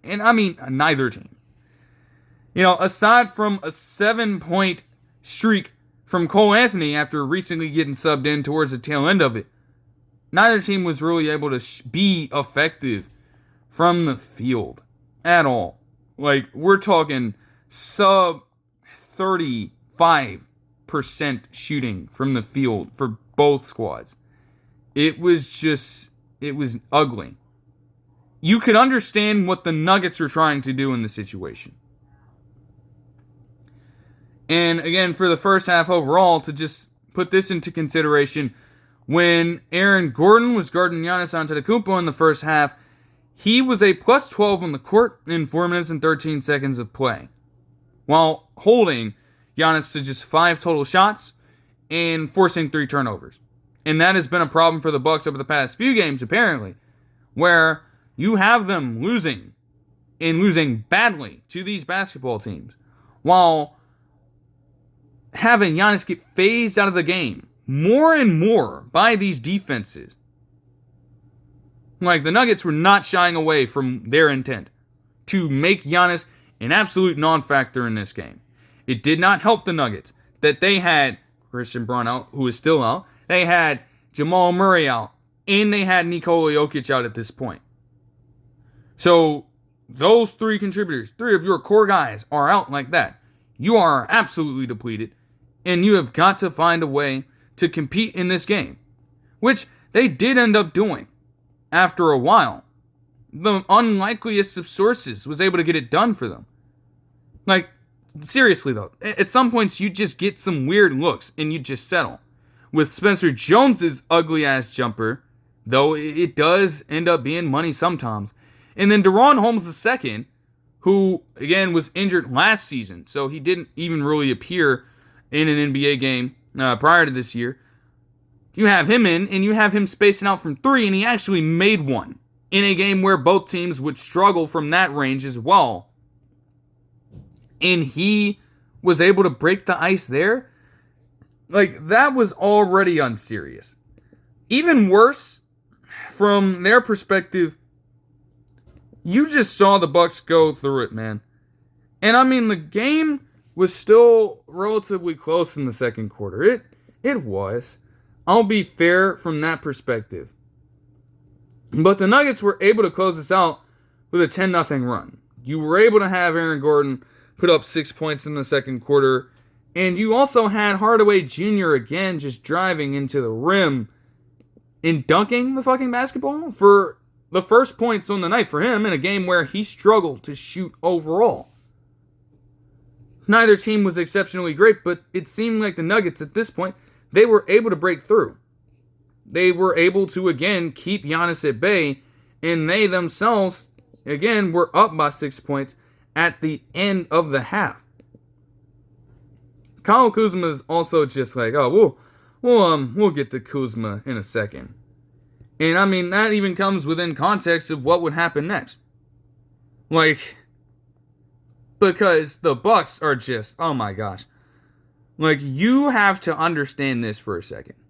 Because you would get news at essentially the halftime report that Aaron Gordon was dealing with a hamstring injury. The same hamstring injury that ailed him earlier in the season and that kept him out. So now you don't have Jokic, you don't have Murray, you don't have Gordon, you don't have Braun on the court. You don't have Valanciunas either. He's out of the game as well. The Nuggets are playing all of their backups at this point. And as they mentioned, because you had the Hornets commentator on the call as well, working for Prime in this game, they mentioned that 4 different players on both teams at a specific point with the rotations that were out there were second-generation players. You had De'Ron Holmes II as a second-generation player. You had Ryan Rollins as a second-generation player. You had Amir Coffey as a second-generation player in Cole Anthony. Not to mention Spencer. It's like all that going down, right? Crazy as that is, these are the same people pulling off what would be potentially the game-sealing run for the Nuggets. That's what it felt like. I mean, oh my gosh. Like, dude. Not only did in this third quarter, they put up a 19-5 run, the Nuggets did. They also had Julian Strawther put up 16 points in this period, averaging 3.8 on the season previously. But he's always been a kind of player that can have these kinds of streaky scoring stretches. I mean, hell, you saw that in the Game 6 of the Western Conference quarterfinals, I should say, second round, against the Thunder. Game 6 at that point, and he puts on that display in the fourth quarter, then cools down completely in Game 7 and is not much of a factor. So I guess you could say that Strawther's due for one. He is a solid player. Don't get me wrong. He was making damn near everything in this game. What was most revealing to me in this time I mean, oh my gosh. It's like, you had Antetokounmpo at a point in this run. It was getting so fucking bad that this nigga had to stand up in absolute frustration. Because this shit was getting crazy. Like, you brought in Miles Turner off the waving stretch. You brought him in for this. And he's getting toyed around with, man. You just watching that game live, like, I'm getting infuriated with the lack of intensity that Turner has on the defense. Lack of awareness. Fuck it. I genuinely did not know what this nigga was doing out there. Like, you had Jalen Pickett hesitate, get Miles Turner caught on the up fake, and he puts in an easy layup against him. Then proceeds to get caught out just staring at whatever, as you have Zeke Naji get past him for a dunk. And this is Zeke Naji we're talking about. The Zeke Naji. Dunking on Miles Turner. Like, they called a timeout right at that moment. And again, Giannis is fucking livid. Like, I'm sick of this at this point. Because again, same way. And I'll reiterate it even when I transition into the next thing relating to him. Because what the hell is one man supposed to do in that situation? The sky was falling for this Bucks team at this point.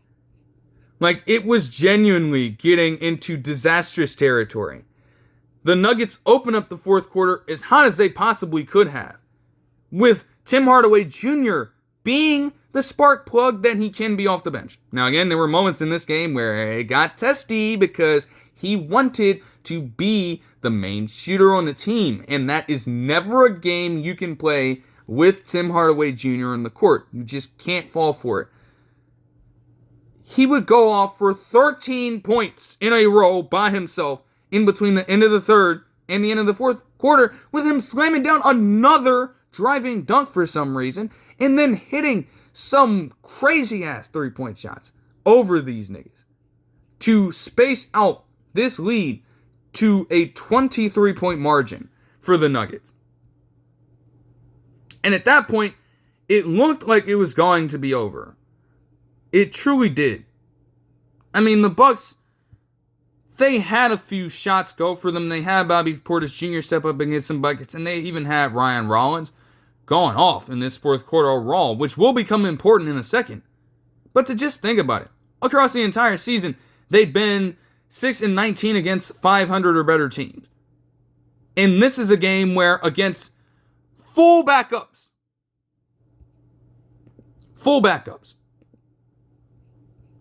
like, you're digging deep into your roster for people who have barely played this season to appear on the court. Seriously. The most casual fans would not know who Spencer Jones is, or Zeke Naji, or Julian Strawther, or Deron Holmes II, or Hunter Tyson. And even I did not know who Chris Jones was. Chris Jones. For the Nuggets. I was not familiar with who that was. That's how depleted Denver was.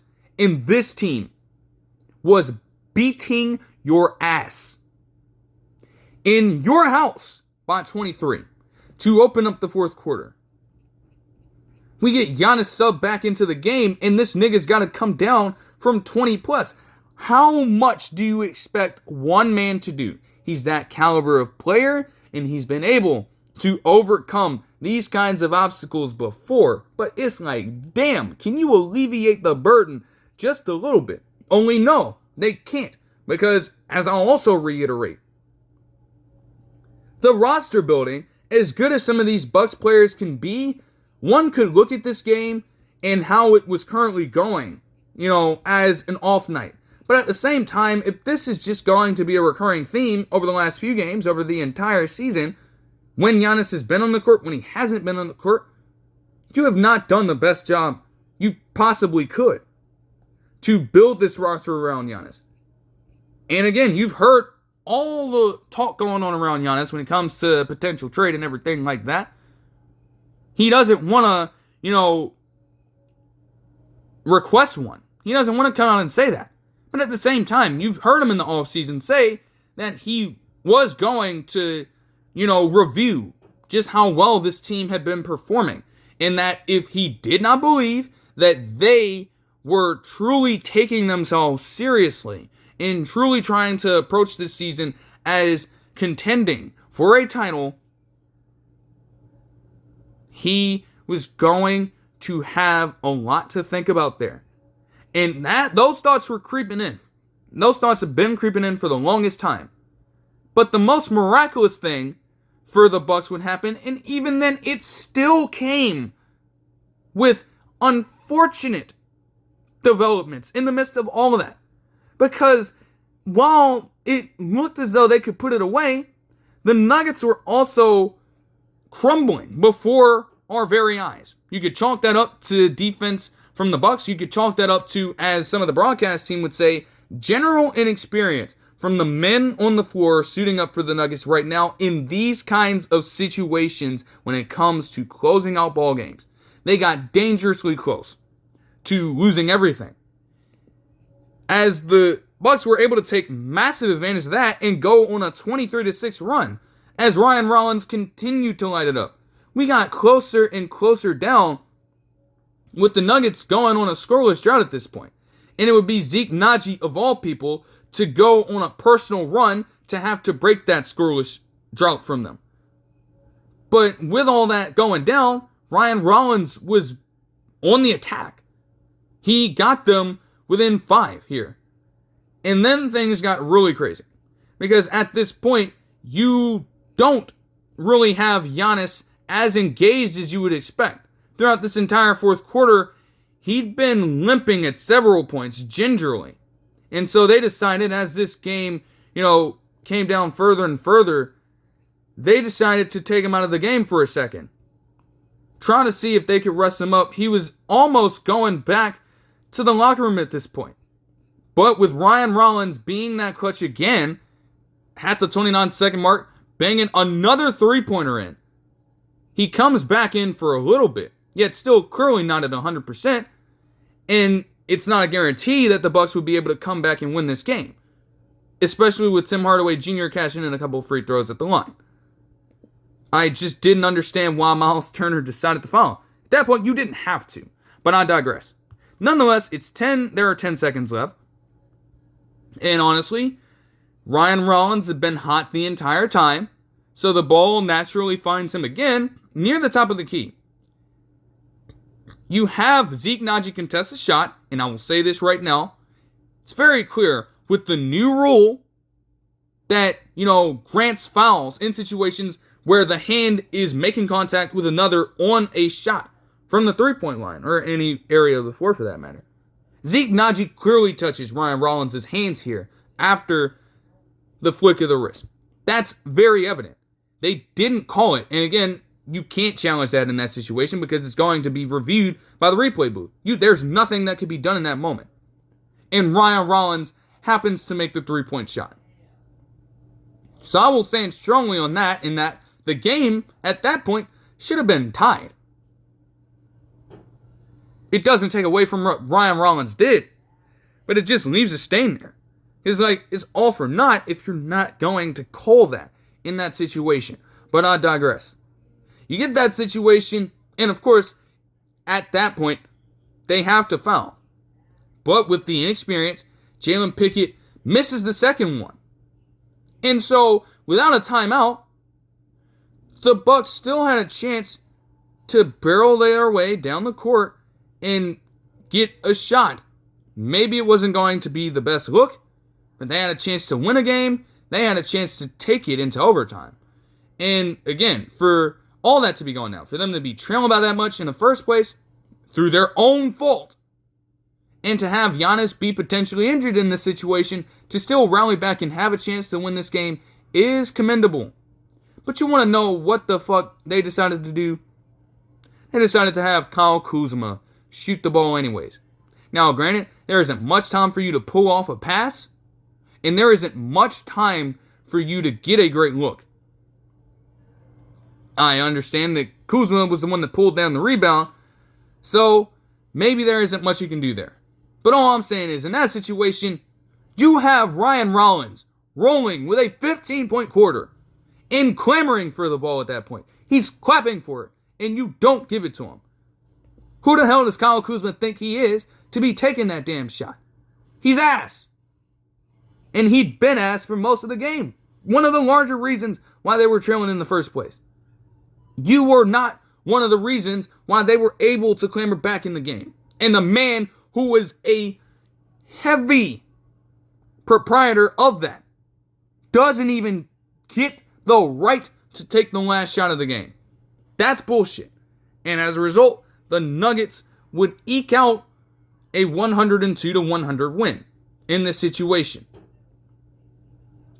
For their numbers in this game, Julian Strawther had 20 points and 5 rebounds on 6 of 13 shooting, mainly just slashing into the paint and drawing some fouls. Aaron Gordon had 13 points and 6 rebounds when he played in the first half. Tim Hardaway Jr. off the bench had 17 points along with 3 threes on 5 of 14 shooting. Bruce Brown Jr. was also a steady force off the bench on both sides of the basketball, as is the usual with him. 15 points and 3 assists along with 3 rebounds on 6 of 11 shooting. And when looking at the Bucks here, I mean, 21 points per Ryan Rollins at this time. 8 of 20 shooting is a lot. 4 threes is a lot on 10 attempts. But, he's stringing it together. In that point, he's truly got it going for them. And you don't grant him the ball. That just sucks. Right? Miles Turner in this game had 17 points on 7 of 12 shooting. Kyle Kuzma had 11 points and 10 rebounds for some reason. And for yet another game, because granted, at a time, they mentioned that Giannis, in one of their recent games against the Thunder, was held to just 5 shots. In yet another game, while Giannis Antetokounmpo puts up 22 points, 13 rebounds, and 7 assists, trying to rally back from fucking 20 in the fourth quarter. He only attempted 8 shots. Again, that was the theme for the Nuggets, man. We'll live with anybody else taking them. We can't allow that man, that physically imposing power forward, to take advantage of our depleted roster in the way that he wants to. We're going to shut that shit down. And they largely did. And it kept the Bucks as ineffective and as underwhelming as possible. But man, oh man, the Bucks would have just a complete and total, it's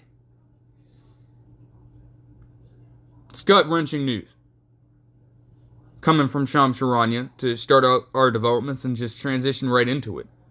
Because it fits with every single thing I've said.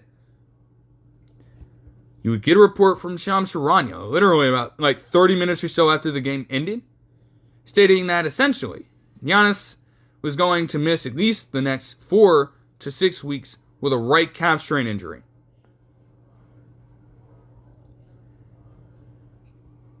Rarely can I be reactionary in situations like this,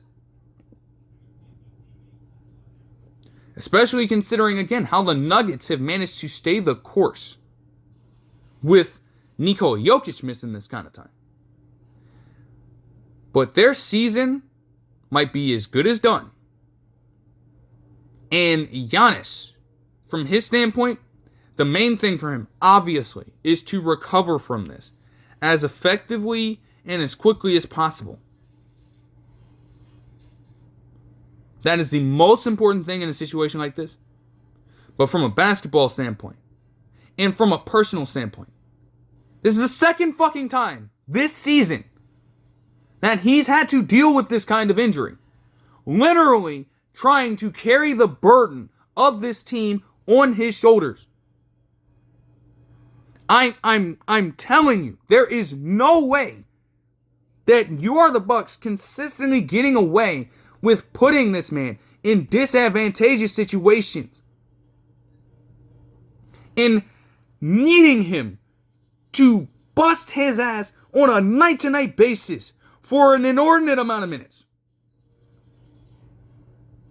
to try to bring some life into a team that is clearly not of the same mindset as him.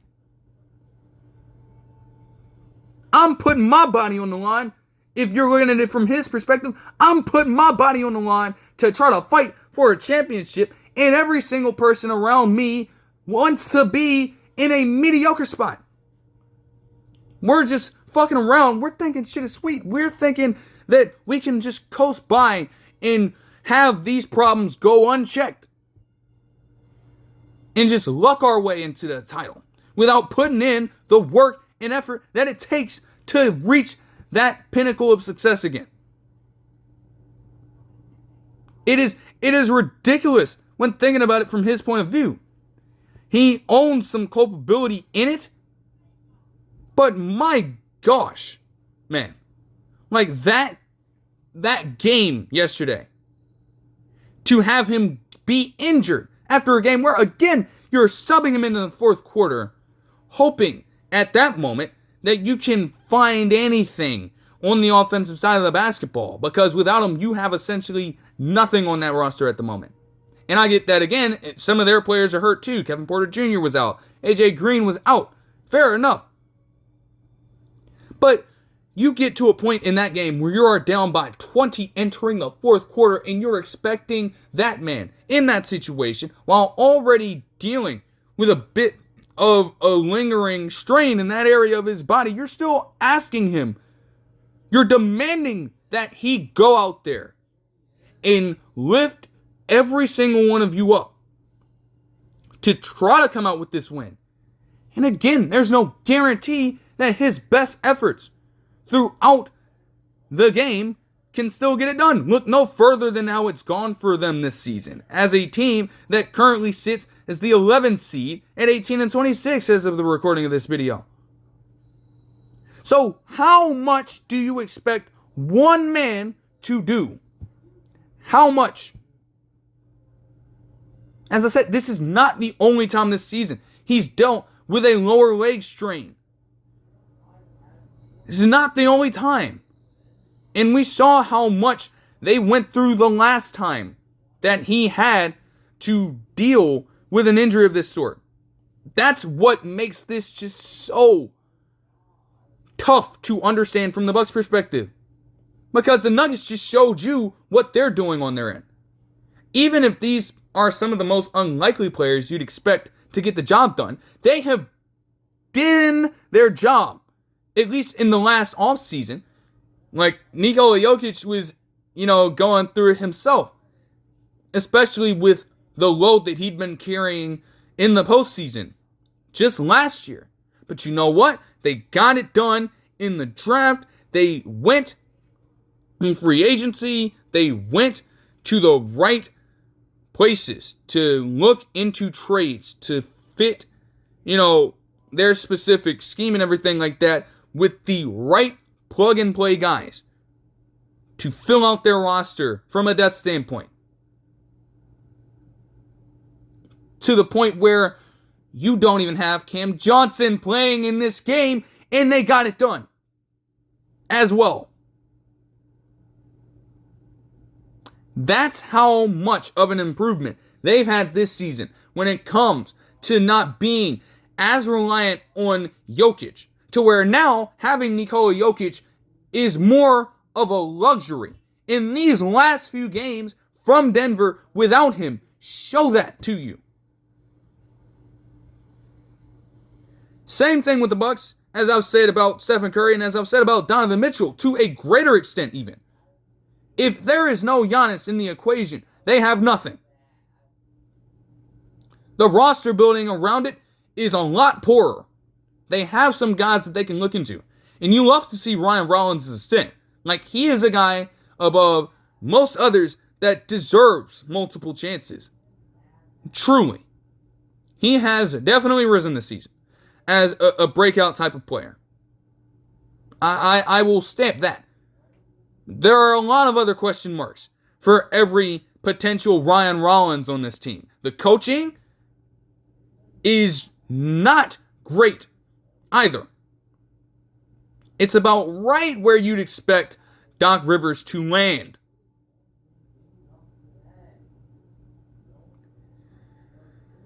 I just, like, oh my gosh. So you hear that, and it's like, man, that could legitimately be a wrap. Because do you have enough faith in the Bucks to go through an entire stretch of time? And yes, you're going to have some great individual performances from Ryan Rollins within the midst of all that. You did when he was out before. You did. But are they going to lead to wins? You can't really guarantee that. You can't say that with a straight face. You'd more than likely be lying to yourself in that situation. Truly. You feel for the entire thing. No, I don't know what this means for, his potential time in Milwaukee when it comes to a potential trade, when it comes to a potential end of his tenure there. But again, all this stuff is being just reflected on as we speak. And it does not paint a great picture. It just doesn't. Like, from that standpoint, yes, you could say that, okay, Antetokounmpo in this situation, well, these are a couple major injuries, as he's reaching, like, the peak of his prime. He's going to be in a spot where he's going to reach the wrong side of 30, and we have to be able to get ourselves out of this somehow and shit like that. Look, bro. That is on you. You're putting that much responsibility on him. And it can be done. It can be done. But without anybody else aside from him being truly reliable enough to depend on, all the strain, all the stress, everything is being commanded by him. By nature. And it leaves him little choice. So again, what do you expect? What do you fucking expect?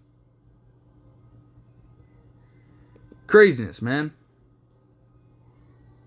Even crazier, a few days earlier, you would have Jimmy Butler III go down with an awkward landing in a game against Miami on the 19th. And as Shams would put out via a post, Jimmy Butler III will actually miss the rest of the season with a torn ACL. And oh man, this is just going to be scorched earth territory. Now again, same thing here for Jimmy Butler III. You hope that he recovers from this well and as speedily as possible. Like, at the age of 36, his health is going to be incredibly important in a scenario like this. And it can be a little more difficult to recover from injuries like that in an older age. So you seriously hope that he can, in a timely manner and according to what it is that he can handle at a specific point in the process. Right? Like, that's all that this comes down to at the end of the day. He needs that rest.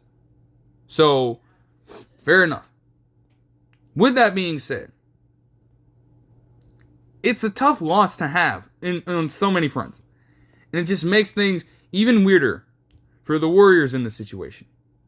Contributing 20 points per, along with 5.6 rebounds per game, and 4.9 assists per game, even 1.4 steals per game, as well on 51.9% shooting, with 37.6% shooting from deep on not too many attempts per game.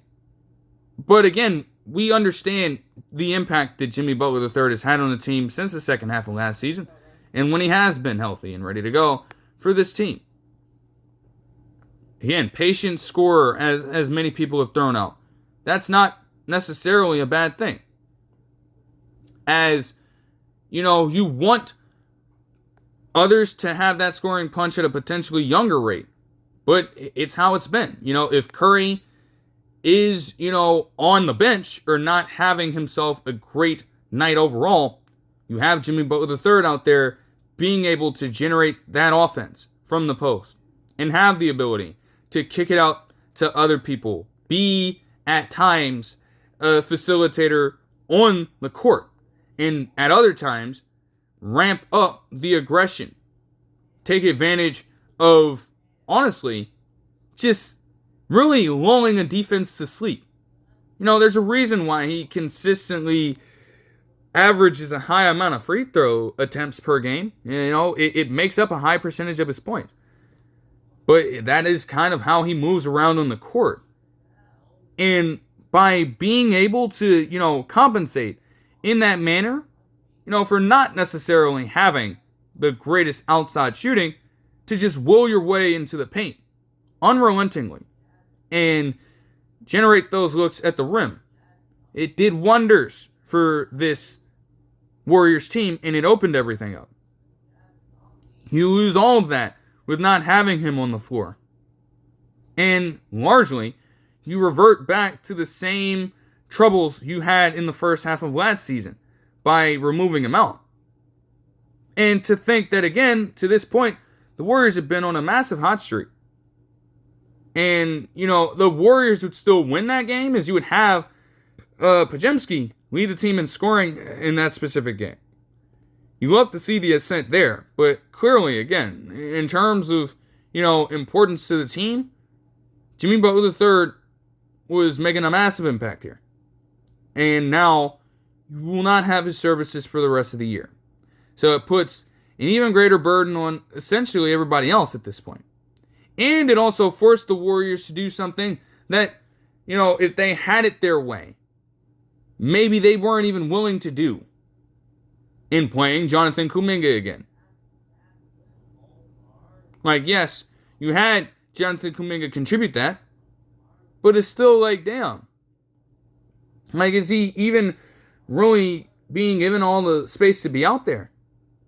Because you had Steve Kerr just allude to, how much he's getting the Kuminga questions and everything like that in a press conference.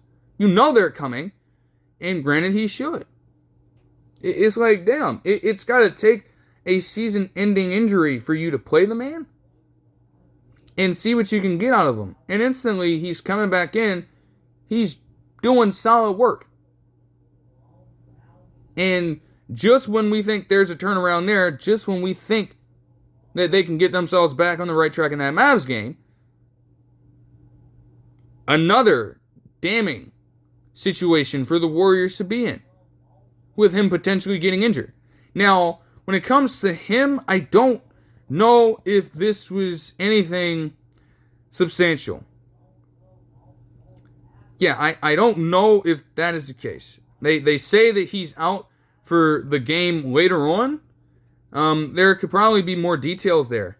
You would hope it's not long term, because it forces the Warriors to try to make potential moves elsewhere, if they were considering moves at the trade deadline. Dunleavy wanted to say, hey, you gotta have market value. And granted, Dunleavy Jr. is not totally incorrect in that, but at the same time, it's getting worse and worse and worse with Kuminga not playing. He logged several DNPs in a row to this point. Hadn't played in the last 13. And then comes back in, shows you a little bit of something, and is now out again. We are fast approaching the trade deadline, and Dunleavy Jr. promptly understands that you cannot move guys at the trade deadline who are dealing with injuries. You can't involve them. It's not allowed in the NBA. So, again, Jimmy Butler III, to trade him would be ludicrous. But to even entertain the possibility of that happening for a second, if you were trying to swing a move for a potential big man or anything like that, you'd have to look elsewhere. Because you can't move Jimmy Butler III with him being out for the season. And that would just be some slimy shit either way. While also owing him a ton of money. But again, they figured, you're trying to win now. You're trying to get yourselves back on championship contending track. So they were going to live with that 2-year, $111 million deal. I think it was initially 121, and then that was proven to be incorrect. But I digress. So you have that going on with Jimmy Butler III, and then you can't move Jonathan Kuminga if he is still hurt by the trade deadline. With you, again, requesting a trade to this point, with you, again, potentially looking into other offers at this time, and with you needing to find a way to upgrade. Because as constructed, while it's a solid team, and while Stephen Curry is going to be Stephen Curry, you can't go out on a limb and just assume that it's all together, that you have everything you need at this time of the season. That's just a flat out lie for anyone who believes that. And just like that, come on, man. I mean, what in the fuck? But seriously, in all honesty, again, main thing for him, Jimmy Butler III, in this situation is his health. This is just yet another, wrinkle in what is a just chaotic situation for this Dubs squad from a front office perspective, and maybe, with how many people are coming after Kerr for this stuff. There have been reports mentioning that essentially he didn't want Jonathan Kuminga in the 2022 draft and wanted Franz Wagner instead. Maybe, okay, fair enough. You see that, 2021 draft, I should say. You see that all the time. But, dude, it gets to a point, man, where, again, if he's there and he has at least some potential, even if the fit isn't there, even if the consistency isn't always there, to constantly cycle through this on a year-to-year basis. People are getting sick and tired of this shit. And something has got to give at some point. You just, from their perspective, you didn't want it to be a potential injury. You didn't want it to be. Now you're really screwed.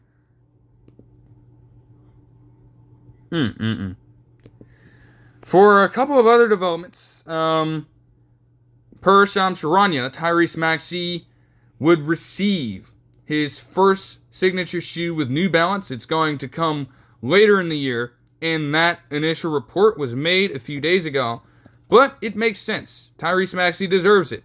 This has been a year of absolute rise for him after, getting most improved player in 2023 and 2024. He has ascended to even higher levels in this time, and this season, he's one of the leading scorers in the NBA, averaging 30.1 points per game, along with 6.8 assists and 4.3 rebounds, on 47.1% shooting from the field and 39.1% shooting from deep. 39.1% with his volume year after year after year since he's been in the NBA, elevating. And you absolutely love to see what he's putting on display. Man, still 25 years old, fresh, and doing all of this. It's truly respectable stuff.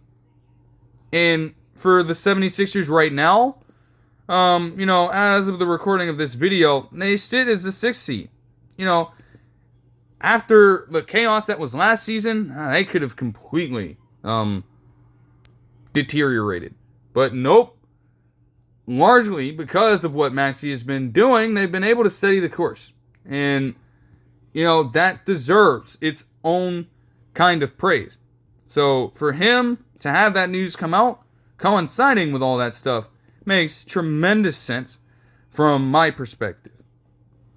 He has truly earned that for himself. And for another piece of news here, you would have Ja Morant in a position where he will miss the next 3 weeks due to a UCL sprain in his left elbow. So again, similar thing there, because the whole situation there with the Grizzlies has been weird for Ja Morant also. And to have him now potentially, be on the trade block without much value, as many people have said around the NBA. Maybe the Grizzlies were willing to move on from him, maybe not. With some of the stuff that has come out recently, it hasn't really helped their cause. But no matter what their plans were, you don't have your franchise guy out to contribute to wins. And granted, even when he's been in, they've performed at a much worse rate when it comes to how much, again, the ball moves around on offense. Plus, if you were willing to trade him, again, you cannot trade a player who is hurt. You can't do it. So again, Grizzlies are in a similar situation. To keep that brief, is that there's no need to really harp on that. But they are also screwed. Just as much. But that'll do it for this one. I hope you guys enjoyed the video, and I'll see you guys in the next one. Peace.